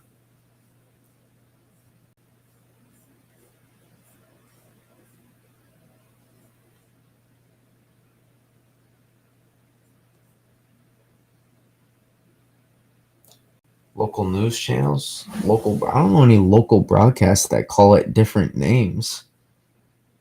They're National Weather Service.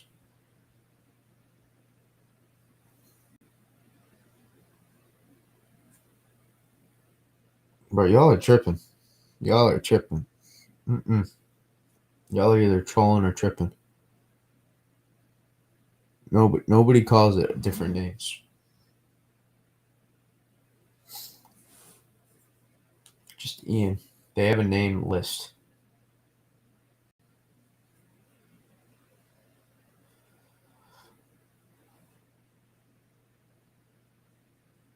But then if that's true, your meteorologists are tripping down there. No professional people that I know on that I've seen do that.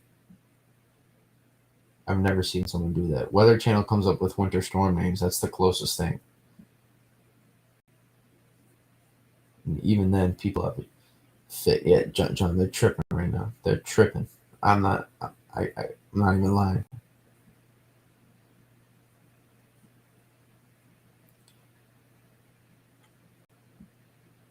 I feel like cap is a little bit too much slang for a weather stream. That's what I wanted to say. That's what I wanted to say.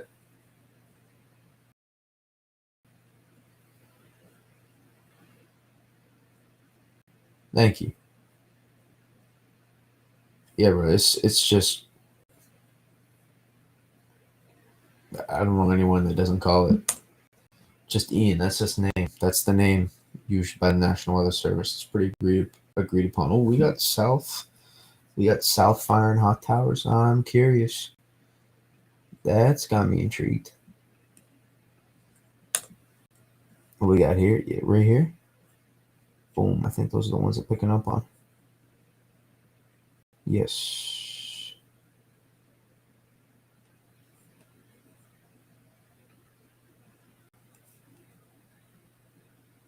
Right here. And right here.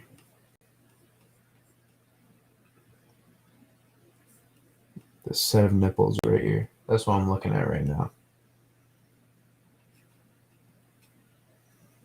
or two eyes if you have a less messed up mind. It's like a backward smile.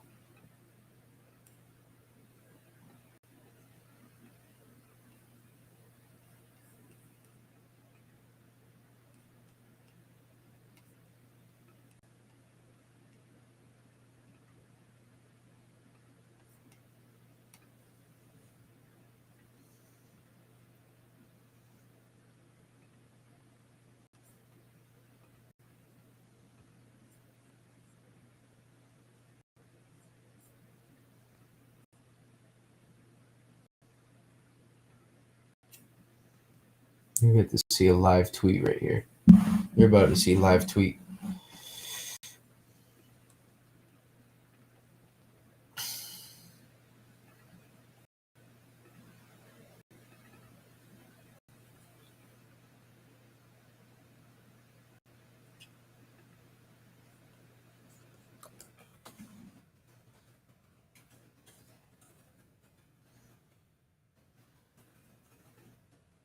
This one isn't that informational though.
That was a less.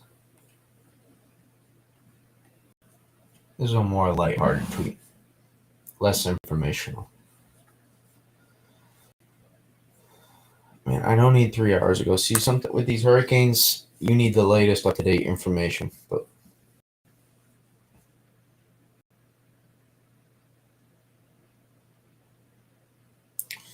yeah, I was looking at this too on this tweet from Robbie here, and that's what I was thinking about originally. Does it completely miss? But the problem is, it's gonna pull. This is a big enough trough and a deep enough trough. This ridge is too big. That's gonna it's gonna pull in. It's gonna pull in enough dry air into the system and enough wind shear on this backside that it would take too much. This would have to get much more broader. This trough would have to be a little bit more positive, work its way out a little bit quicker and a little bit higher in latitude or longitude. Am I looking for longitude? It's late. It's late. It's late. My mind's trying to work. Farther north. This would have to work its way farther north and much further out east and quicker. So it would feel a little bit less influence of the aspects of this high pressure and the edge of this ridge, which would be shear and dry air being entrained into the system, and that's how it. And then we'd see a more of a slowdown and like probably almost even a stall until it gets steered by the high pressure inland, or catches its way up to the trough. That's how it would have to completely miss any interaction with this trough, and that would take a lot. And given how models are pretty set, and this being a pretty strong enough dip in the jet stream that there's going to be some sort of interaction, even if it's less of an interaction, more indirect between what's behind the trough. I I don't see it completely missing it. It looks like it looks like it could, but this is just such a big ridge in the edge of this trough too. You can even see the front, the boundary here. It's just being much.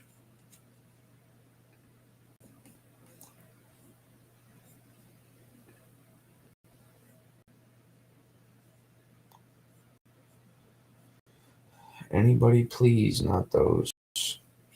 I'm looking for quality content. Oh my god, that almost came out in New York. Quality content. I can do some accents. I think I mentioned that even once. If I wasn't on stream, I would respond to this and just give that whole thing I just said to you. But you just heard what I said on stream. I would put that whole spiel right in here. Not to I don't like to try to contest people. I just trying to give my 2 cents on stuff. That's all I'm really trying to do. So sometimes my 2 cents is it's just either potentially adding, maybe saying I don't quite agree with this part, but if I add on to this a little bit more, here's what I think. And it's hard with Twitter. Twitter tone is difficult, but I'm not trying to take away from people.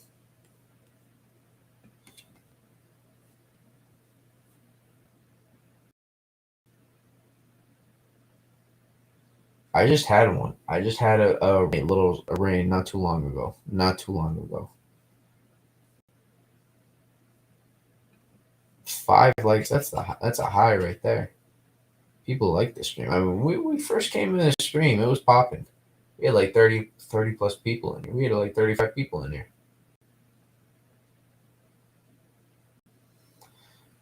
That means we got 35 people in here now. Wait till this thing's a major hurricane in the Gulf, and when people see it as a major hurricane, it's one thing to say it's intensifying, but when people actually see it and they can put things together, clues together. Oh shit, that's a massive hurricane. I think I need to start preparing more seriously. Yeah, well yeah. No shit. You were supposed to. Of course, you were supposed to.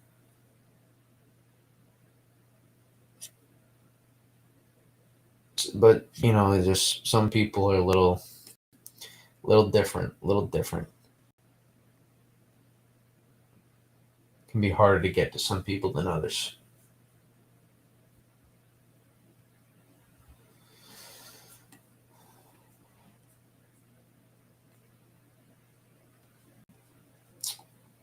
Yeah, I stream on I stream on Twitter, YouTube. I mean, Twitter's how it started for me.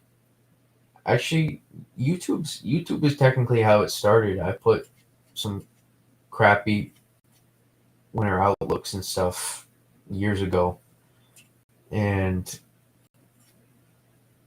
I mean that's not my passion of weather, but how YouTube. That's how it got started. And once I realized, oh, this is not really how it works. How the weather stuff works. You can't just direct weather your way into this.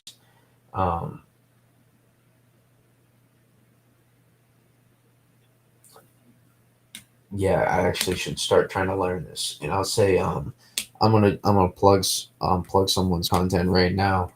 And for the winter, for anybody wintertime folks too, NSFWWX, great follow.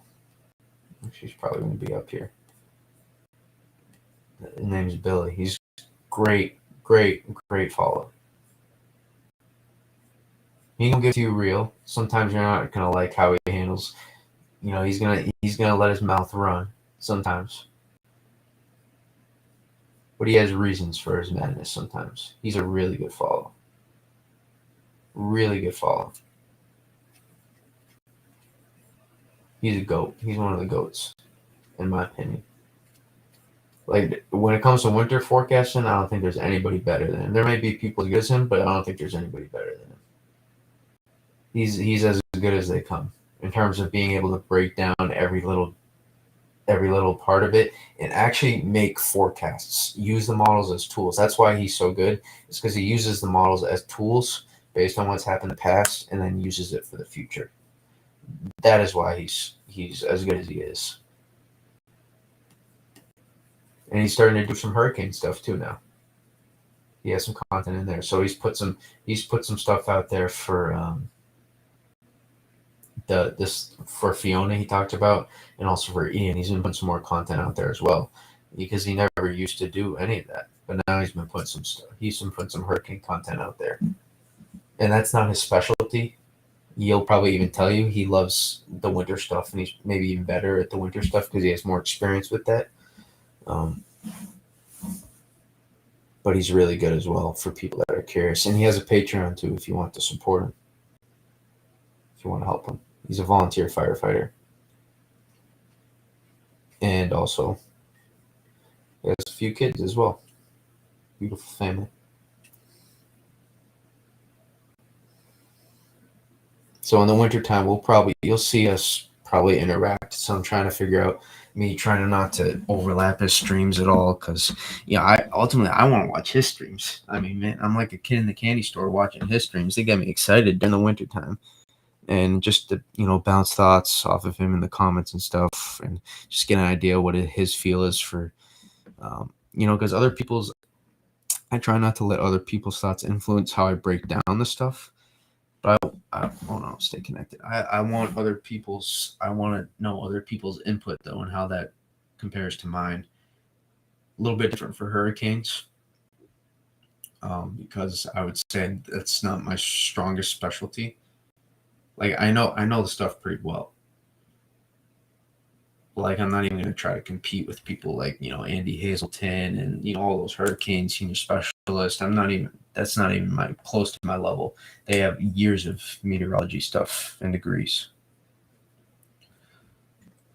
and information about that stuff. Research is way beyond me. Like Eric Webb, for example. Nope. And he's better than mine. Billy's better than mine too. He's got way more experience than I do, and that's why.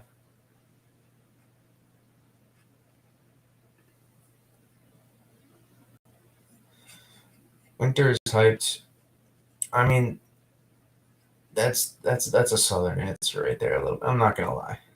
I appreciate the people that. I mean, you got Twitter because of me. I appreciate that.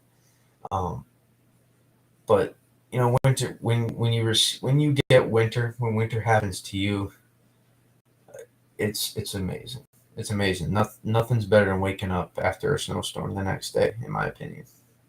It's beautiful. Trees are covered and everything. It's awesome, in my opinion. Let's check on Recon. Let's check on Recon. Well, yeah, I do have Twitter.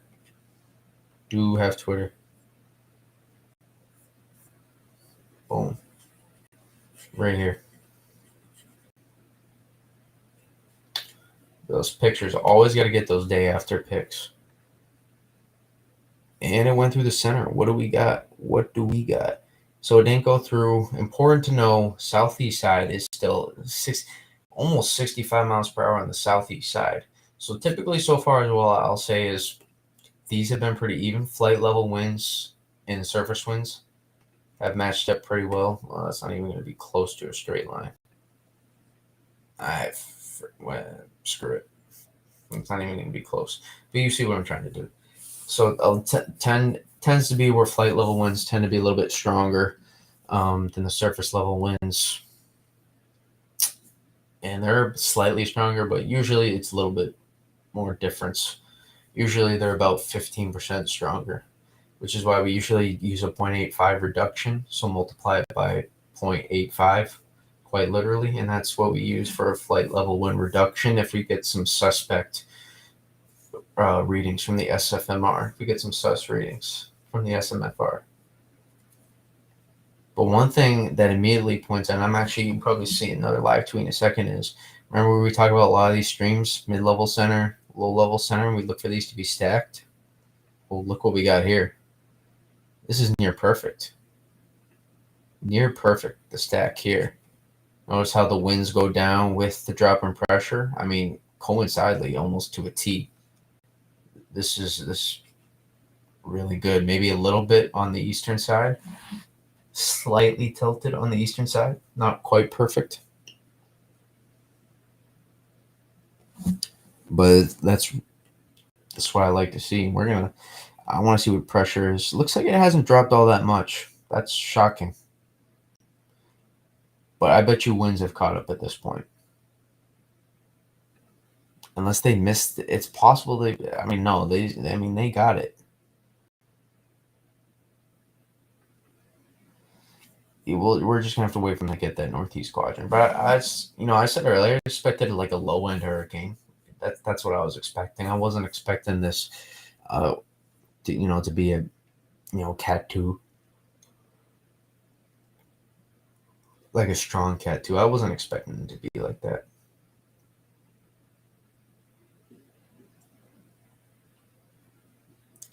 I'm curious how much intensifying they find in the center though.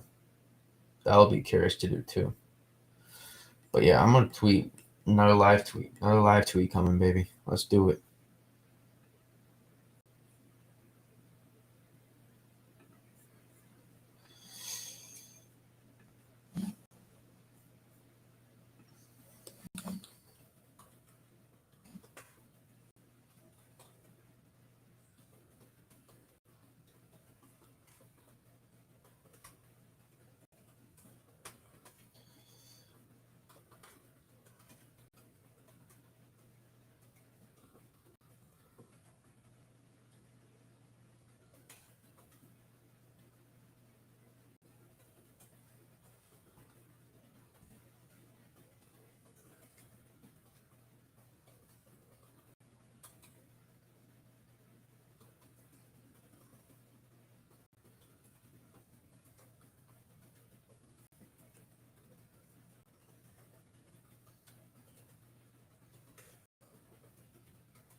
Someone comment. Yeah, we're live tweeting. We're live tweeting right now. That's why I've been quiet for like the last minute. I'm literally just tweeting everything I just talked to you about on that. So people were smart. They come in this live stream and they would get some good information. They would get some good information. And I wouldn't have to tweet all this stuff out. If I had all 4,500 people in here, it's fine. I don't blame them. I would wish, hope they're asleep.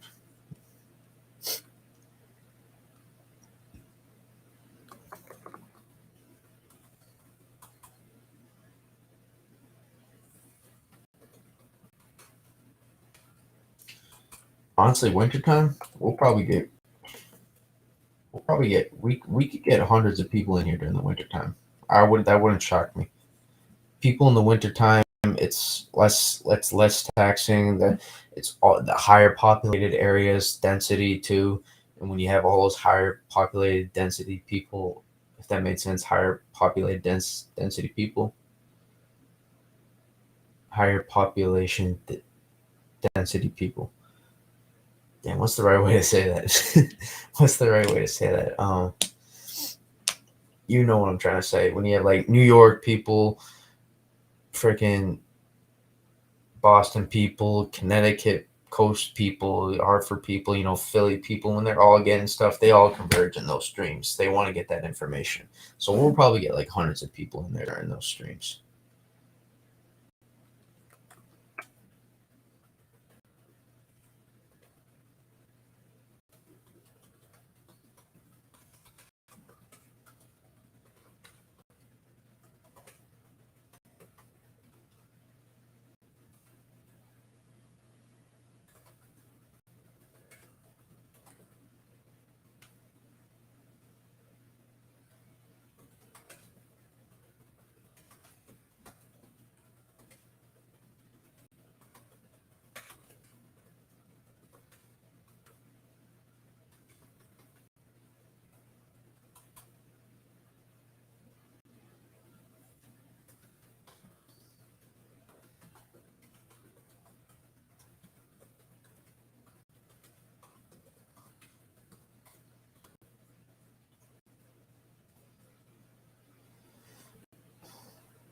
believe we just got drops on data. Oh, another mission in progress. I'm not sure if this is upper level. Unknown yet. We don't know yet. What will we get? Have they not gone into the eye yet?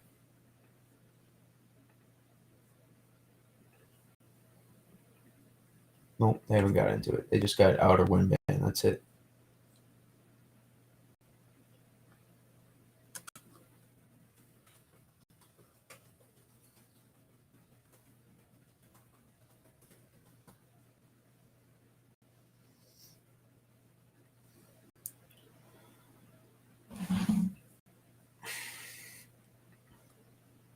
Please don't be. Oh, here we go.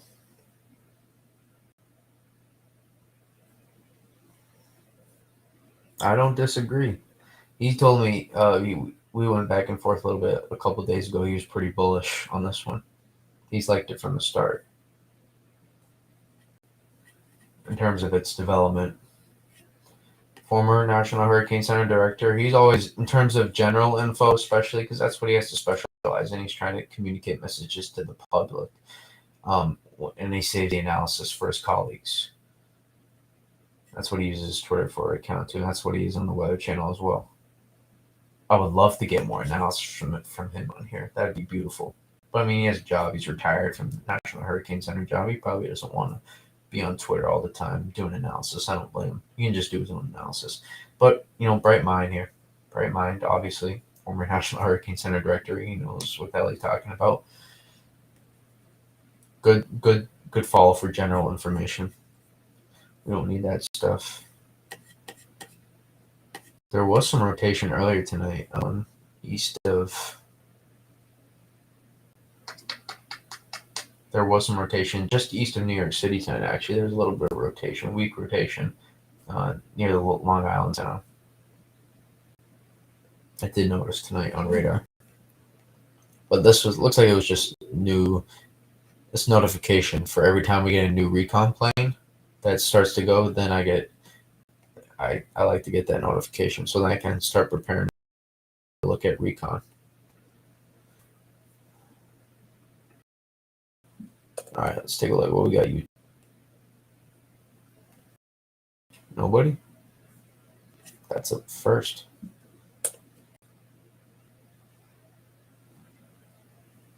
No, cancel that. It's always, yeah, this is always on reload. I was just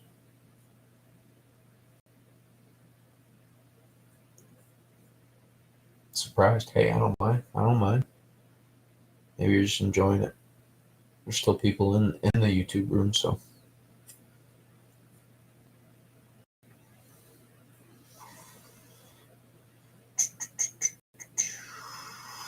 I don't think National Hurricane Center, they haven't done their 2 p.m. yet, or 2 a.m. yet, have they?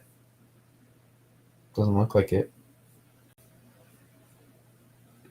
Have we gone? I want that new vortex message. That's what I want.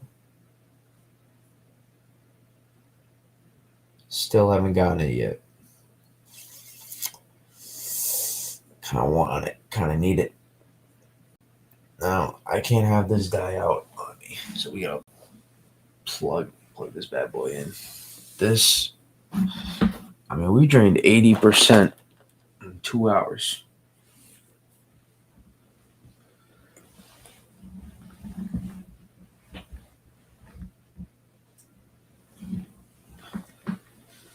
There we go.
freaking have myself muted. How about now?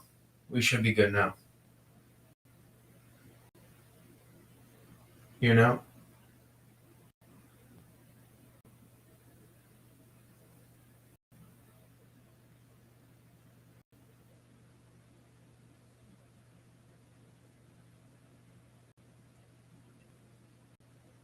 There we go.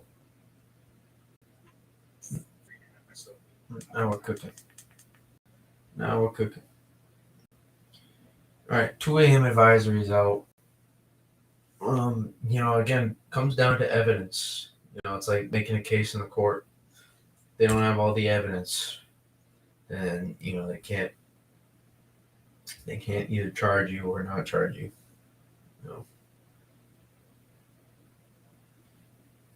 You know what? They just might have to. It's possible they're gonna have to make a special update if there's enough to support it being stronger. It's that 988, 987 millibar storm. So they're probably thinking the pressure didn't drop so much, so it's not.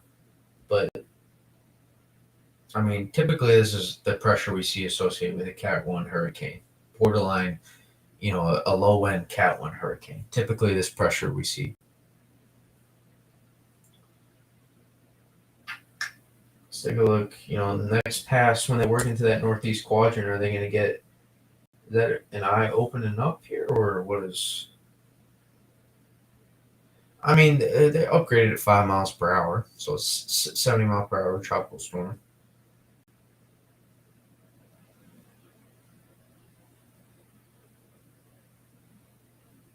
It looks like we're just waiting on a one. I mean, that's a decent burst over here. That's not bad. And here too. So this is a little bit promising for it to get going. But we're looking for that, we're looking for this little wraparound right around here. That's what we're looking for. Boom, these convective bursts, that's what we're looking for to wrap around. How? I mean, they didn't get enough evidence. Storm surge is going to be an issue. We can't figure out those totals yet until we need more details. There's a good chance there's potential for significant surge and prolonged surge, depending on how long it stays around the coastline in the area. But again, I can't give you all those. I'm not going to give you something that I don't completely know right now. Anybody that tells you they know too, they're lying. They're lying because there's way too many fine details to be figured out. But for now, it stays soon to be until we can get official. It's possible we can get an advisory, a special advisory, if they find enough and they find it strengthened next pass. Like if they found it like a 980, like 986 or 985, and they found like 80 mile per hour winds, it would upgrade to hurricane.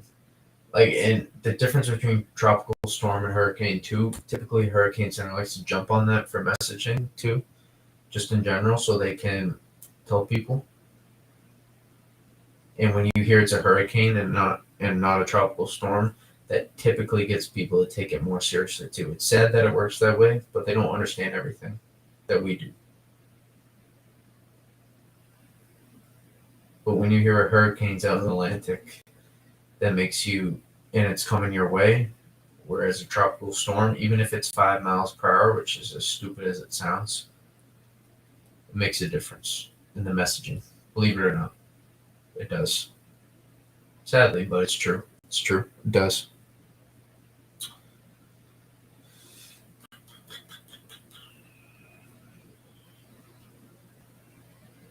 Let's see. You can read their discussion. I'm curious what they said.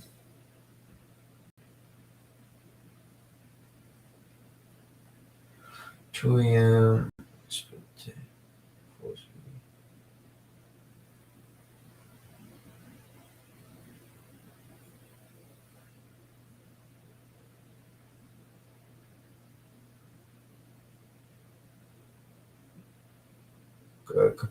Capucci. Oh, Matt, other Matt. I thought you said, sorry, I forgot Matt. This other Matt was in the chat. Sorry. Yeah, I was just looking. I was just talking about it. It looks like we're getting a little bit more on the southeasterly side. So I'm curious how much those wrap around. Now we gotta look for it to get to wrap around to the north side because if you we looked at the radar, we look at the radar. One of the problems that it's lacking is thunderstorms surrounding the eye. It looks like it's improving too on the north side. So it looks like structure on the radar is improving. This Cayman's radar is going to be awesome to have tonight into tomorrow morning. Awesome to have because we can match up satellite with radar now, which is important for a storm that's in the open Caribbean. Yeah, they're going to find it a little bit stronger. They're going to find it a little bit stronger because what was that, 30 minutes ago they worked through the eye? Just about. Yeah, I think they're going to find that thing a little bit stronger. And they're going to work through the Northeast Quad. We could see a special advisory. We're going to stay up long enough so we can see that. I want to see that.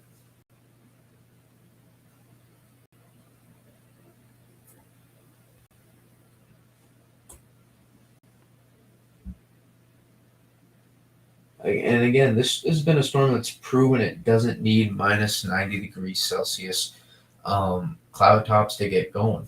It's proved that. Potentially, maybe now it's more essential for some of the more major hurricane strengthening. Maybe it's more, it needs that more to get that going. But maybe, maybe it doesn't, it's not quite as essential. Maybe it is now at this point in its current stage of development, but maybe not.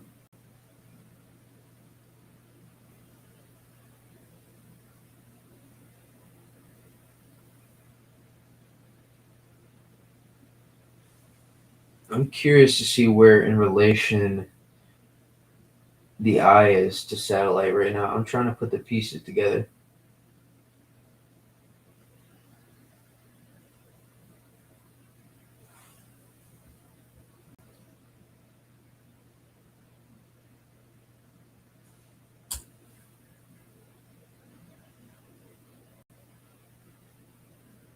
I gotta imagine right here. I have to imagine, but you never know. You never know. That looks like the obvious answer, but sometimes the obvious answer isn't the right answer. These satellite images can play mind games on you sometimes.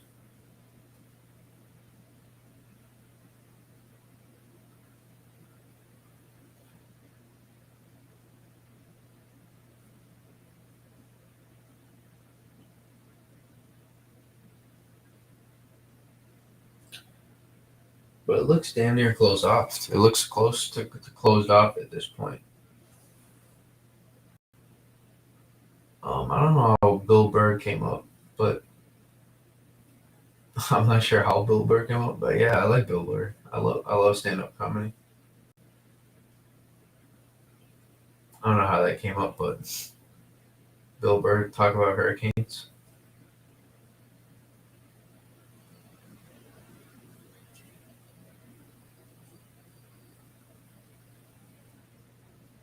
See how it's gonna work. Yeah, bro. Listen, sometimes they really listen. Thing about YouTube is they typically want. The beautiful thing about YouTube is the people, the content that you're providing for people, the subscribers, especially more with those bigger people. They get a fan base and really connect. Obviously, I don't have a fan base, like 200 subscribers, but they get people can get really connected, to the person they're trying to, um, find stuff relatable. That's kind of the beauty of YouTube. Twitter, not so much. Which I don't blame them. I don't mind keeping it, formal and stuff. People just want the information. That's kind of what I'm here for on Twitter. YouTube, different animal. If YouTube grows, I will not be opposed to it as well. Because YouTube can get monetized, but we're not close to that. at all.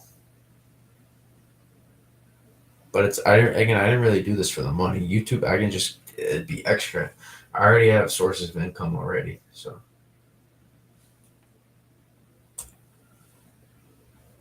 YouTube is just extra. Again, I don't really do this for the money too. I just do this because I'm looking at this stuff a lot anyways, and I like to get my thoughts out to people, and people interact with me as well, help people as well. I think that's really important. If I'm going to be tracking this anyways, might as well just put a tweet out.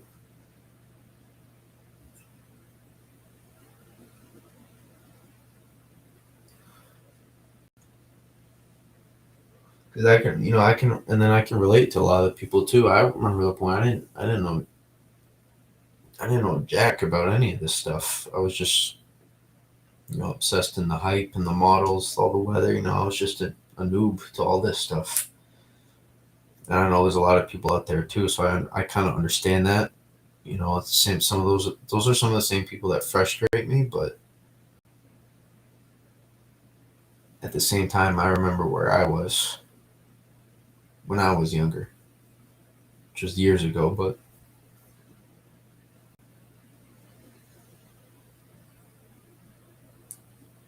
try to help people. Flight level winds already almost, in the upper 40 knots here, and it's still quite a ways away. I'd be shocked if they didn't find a hurricane in this northeast quad. I'd be shocked. They found 60, 65 mile per hour winds in that southeast quad. They must be knowing that they're going to do a special advisory here.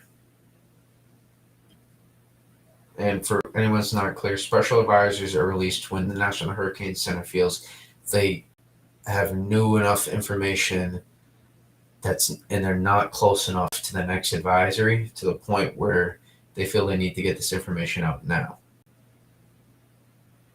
They've got new enough information and good enough information, typically from recon, sometimes from satellite, but typically from recon.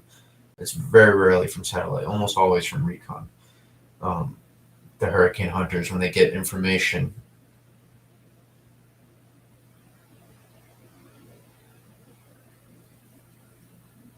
yeah, I don't, not currently. That's something that I might do eventually.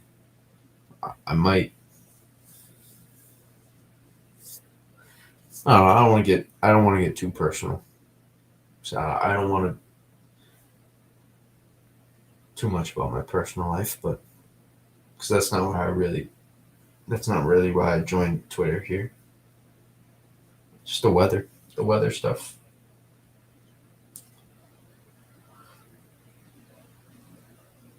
You can't make hurricanes.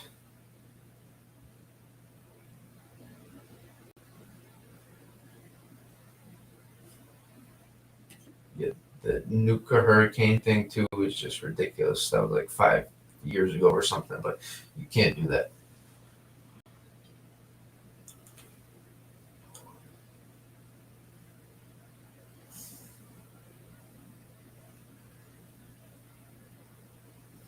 Well, it looks like this CB burst is trying to work its way, around. I think radar's supporting that too. We get another radar update, hopefully.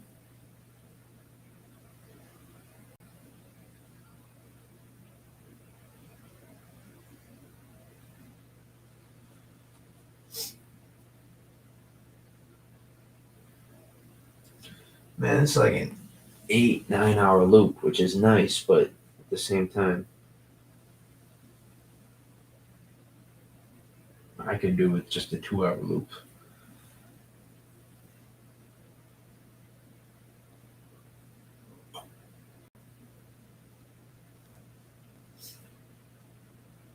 But better than no loop, I tell you that right now. No, I don't live in Florida. I live in Massachusetts. I think I said that earlier too. I do not live in Florida. Do not live in Florida. Don't want to live in Florida. I like the snow. I like the snow.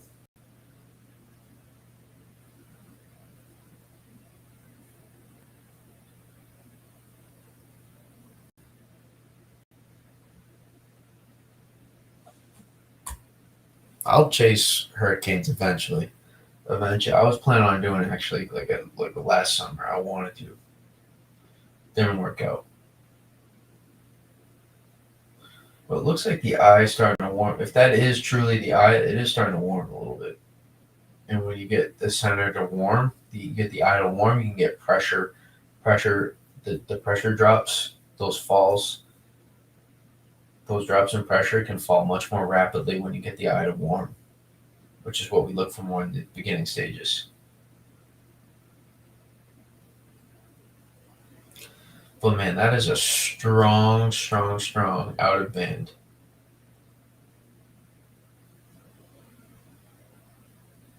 Really good organization. Really good organization.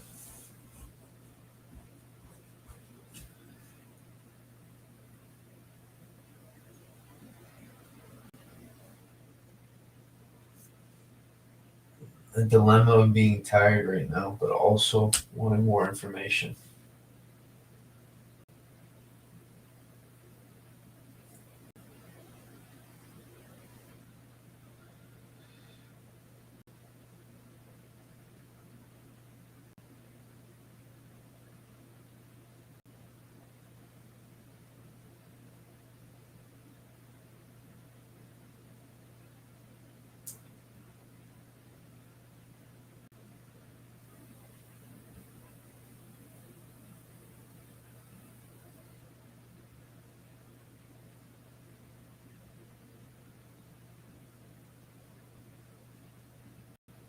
Don't worry, got you. I got you.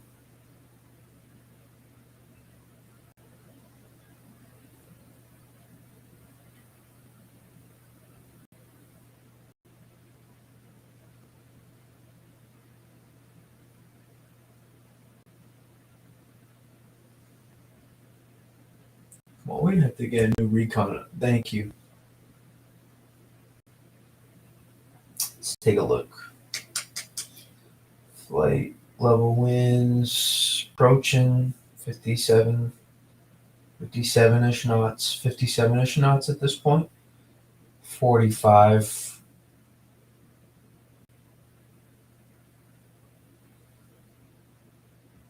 at the surface. Still going to work a lot closer to.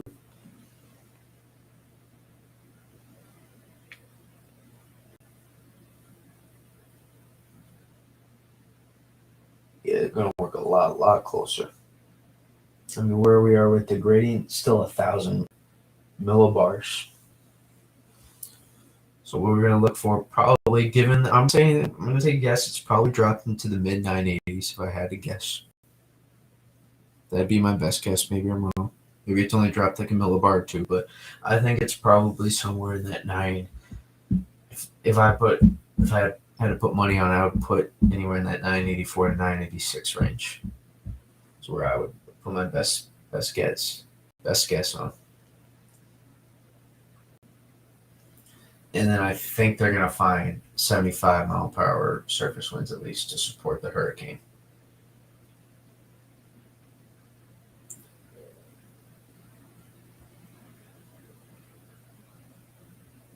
Because radar certainly suggests that this thing has been strengthening. More closed off eye wall, or at least inner core.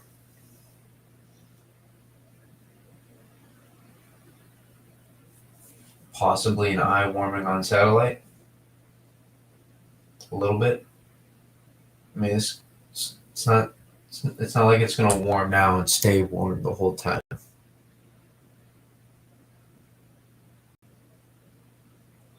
Will get covered up during intensification from rotating convective bursts just around the center, just because that's just how it works. This doesn't go smoothly. That's just how it works. It's like something your parents say when you were wicked younger. It's just how it works. It's just how it's supposed to happen. It's not what I was, you know what I was trying to say.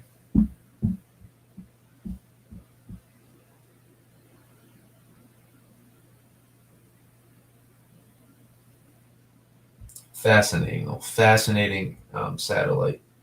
When these things first take off, they're always fascinating.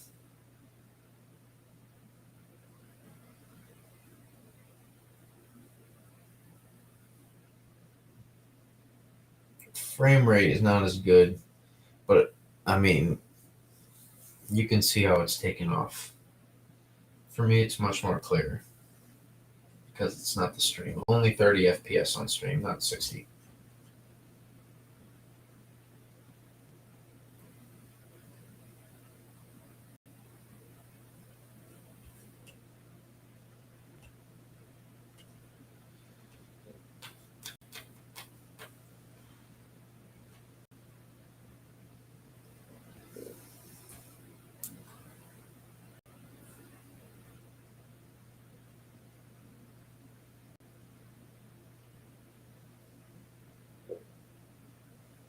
Hmm. Maybe hard to see, but I'm curious about this little thing right here. They're pointing an arrow right at it. If I covered it right now, this little thing right here. Always looking for new areas where convective bursts can happen. Here, right here. This is one right here. That looks like something to watch.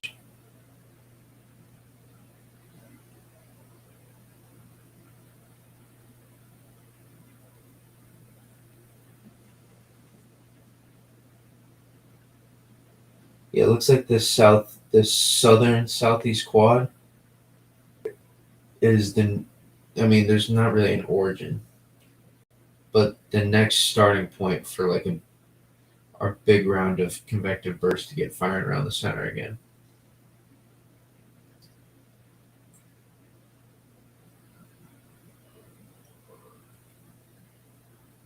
This looks like a new origin point. Yeah, it's not. I say new origin point, but I'm saying new origin point in relation to being able to quickly take off, like really even quicker take off. Even possibly right now, it's helping with that.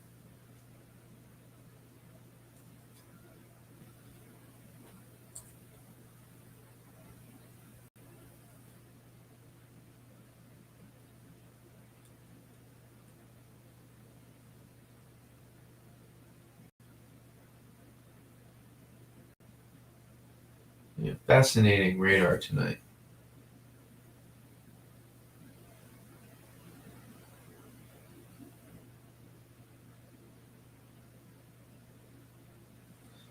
Like I filled in, trying to be caved in by convection a little bit, but that's not unexpected. We literally just talked about that actually.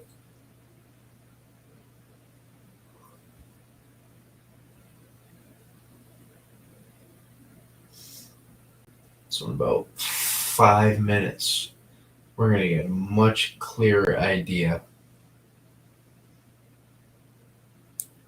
and then about 15 minutes, we're gonna get a really clear idea, and then we're gonna end the stream. Then I'm send a couple tweets out about the storm and go to bed.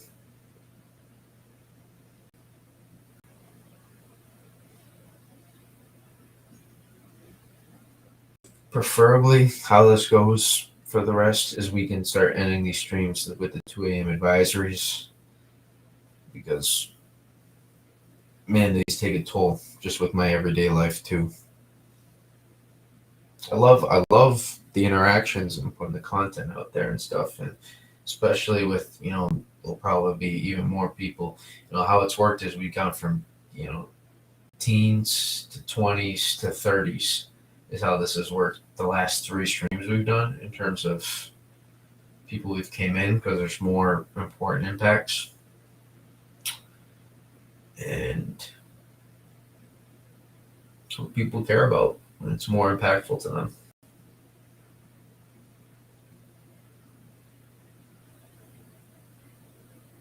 I mean, like on the come up. It's like a lot of people know about me, but do they really want to spend their time with me? They're probably not. There's a lot of people who follow me who aren't probably going to learn anything from me.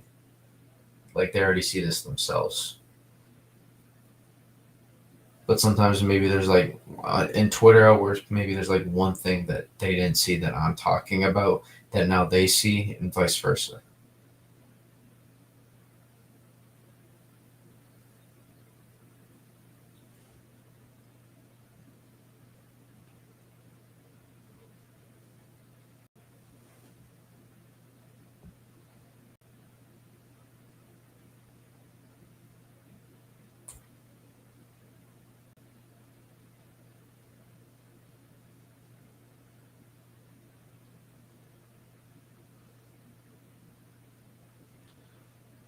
My guess is right around here is where the eye is.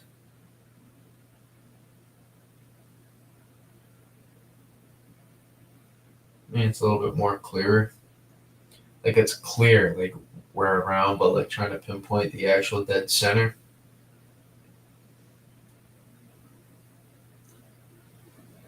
Yeah, this new CB burst right here.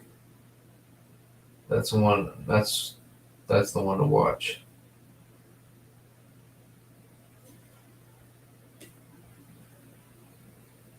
All right, we in? No, no.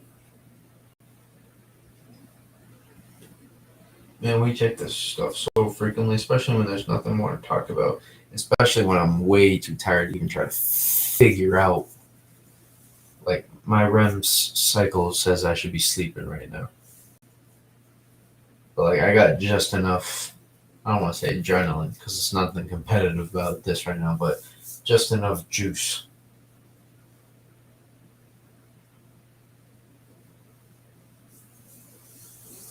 to keep streaming.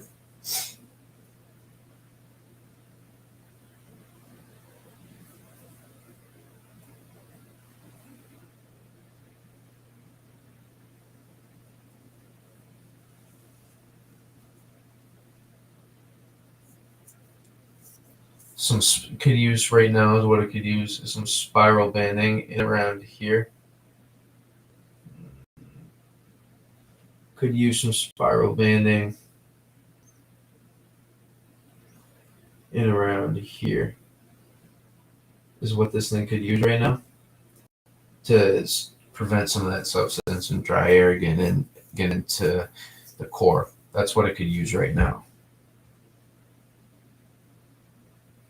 It can just fire up convection around the center to start that and prevent more of that dry air. Just a little bit because it's still intensifying. It's well organized. There's not really that much dry air, but it's just not. It's not moist clearly, so gotta call it dry air.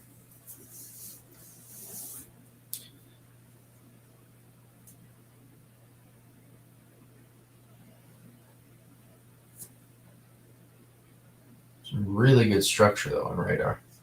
All right, we gotta have a new.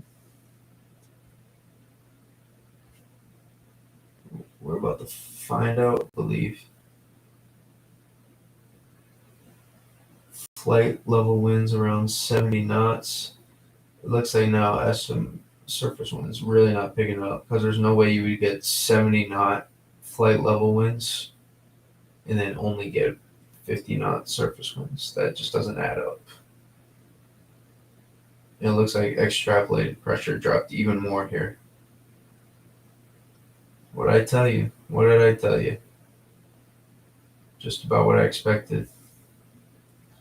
Still pretty centered up too. Still pretty centered.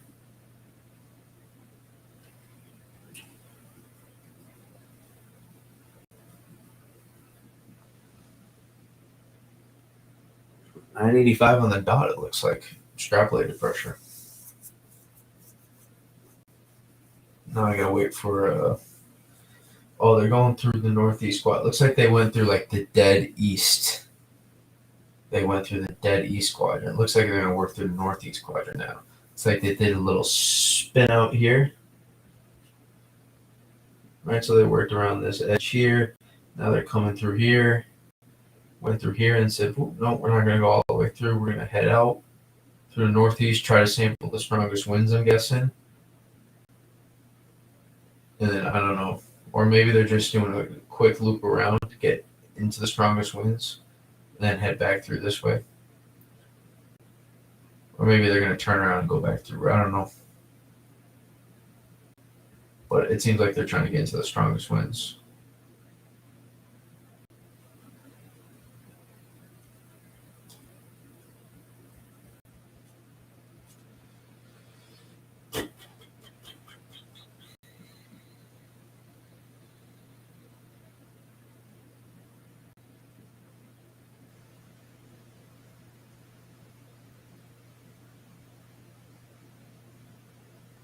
Any more questions, guys? You got more questions? I mean, I'm still on. There's still a few of you watching. So,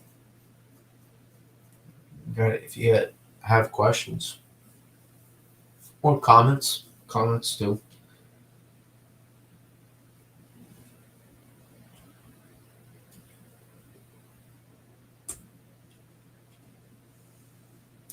It's obviously my job to create the content here, but I'm also waiting on content too.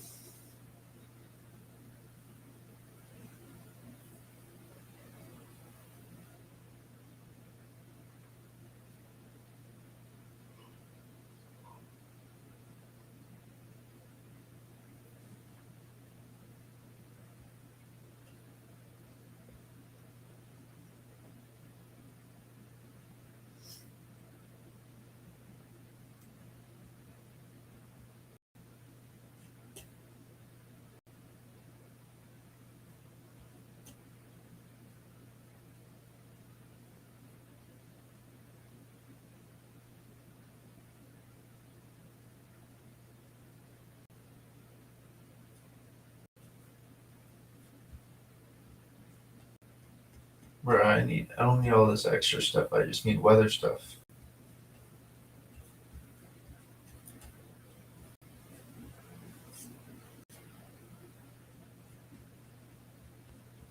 Bro, Twitter's distracting me. It's taking advantage of me, even though I'm looking for certain content right now. Again, you got any more comments or questions? Drop them. Drop them in. I'm just waiting on some recon information, really, and some up anyway. So why not? Why not?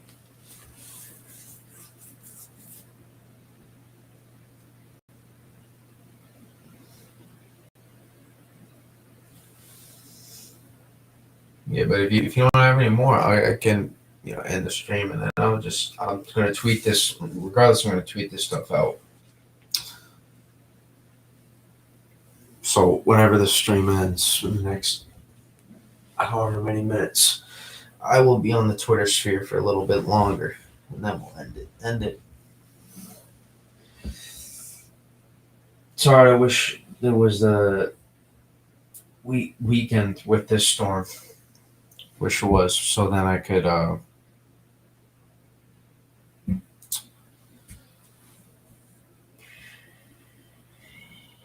we could get more people popping in here. Not that like I need, but I feel bad that some people maybe want to come in and stay for longer, but they got either school or work in the morning, and then can't stay quite as long. It's just this is just the best time that works for me. It's the best time that works for me. And when models come out an hour earlier, that will help too in the winter time.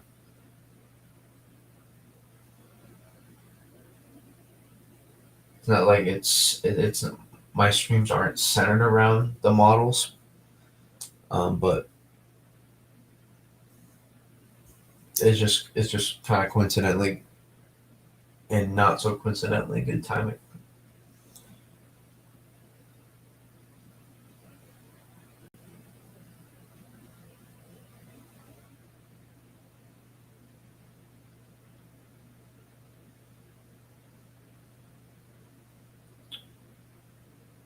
All right. Well, if we get everybody done, it looks like we'll call it a stream. I appreciate everybody that came in. I appreciate you all that came in, and we'll keep it going throughout these weeknights. If there is any unexpected changes, I will send out something on the Twitter sphere. And I don't know if I am eligible to community tab posts or whatever, but if I can't figure that out, then I'll try to update the YouTube people when I'm streaming as well. But for YouTube folks, I recommend Twitter. I'm very active on Twitter, and I always let my people know when the stream's happening. All right. Have a good night, y'all. I'll be tweeting out this stuff. Sorry, my words all messed up. I'm so tired. But have a good night.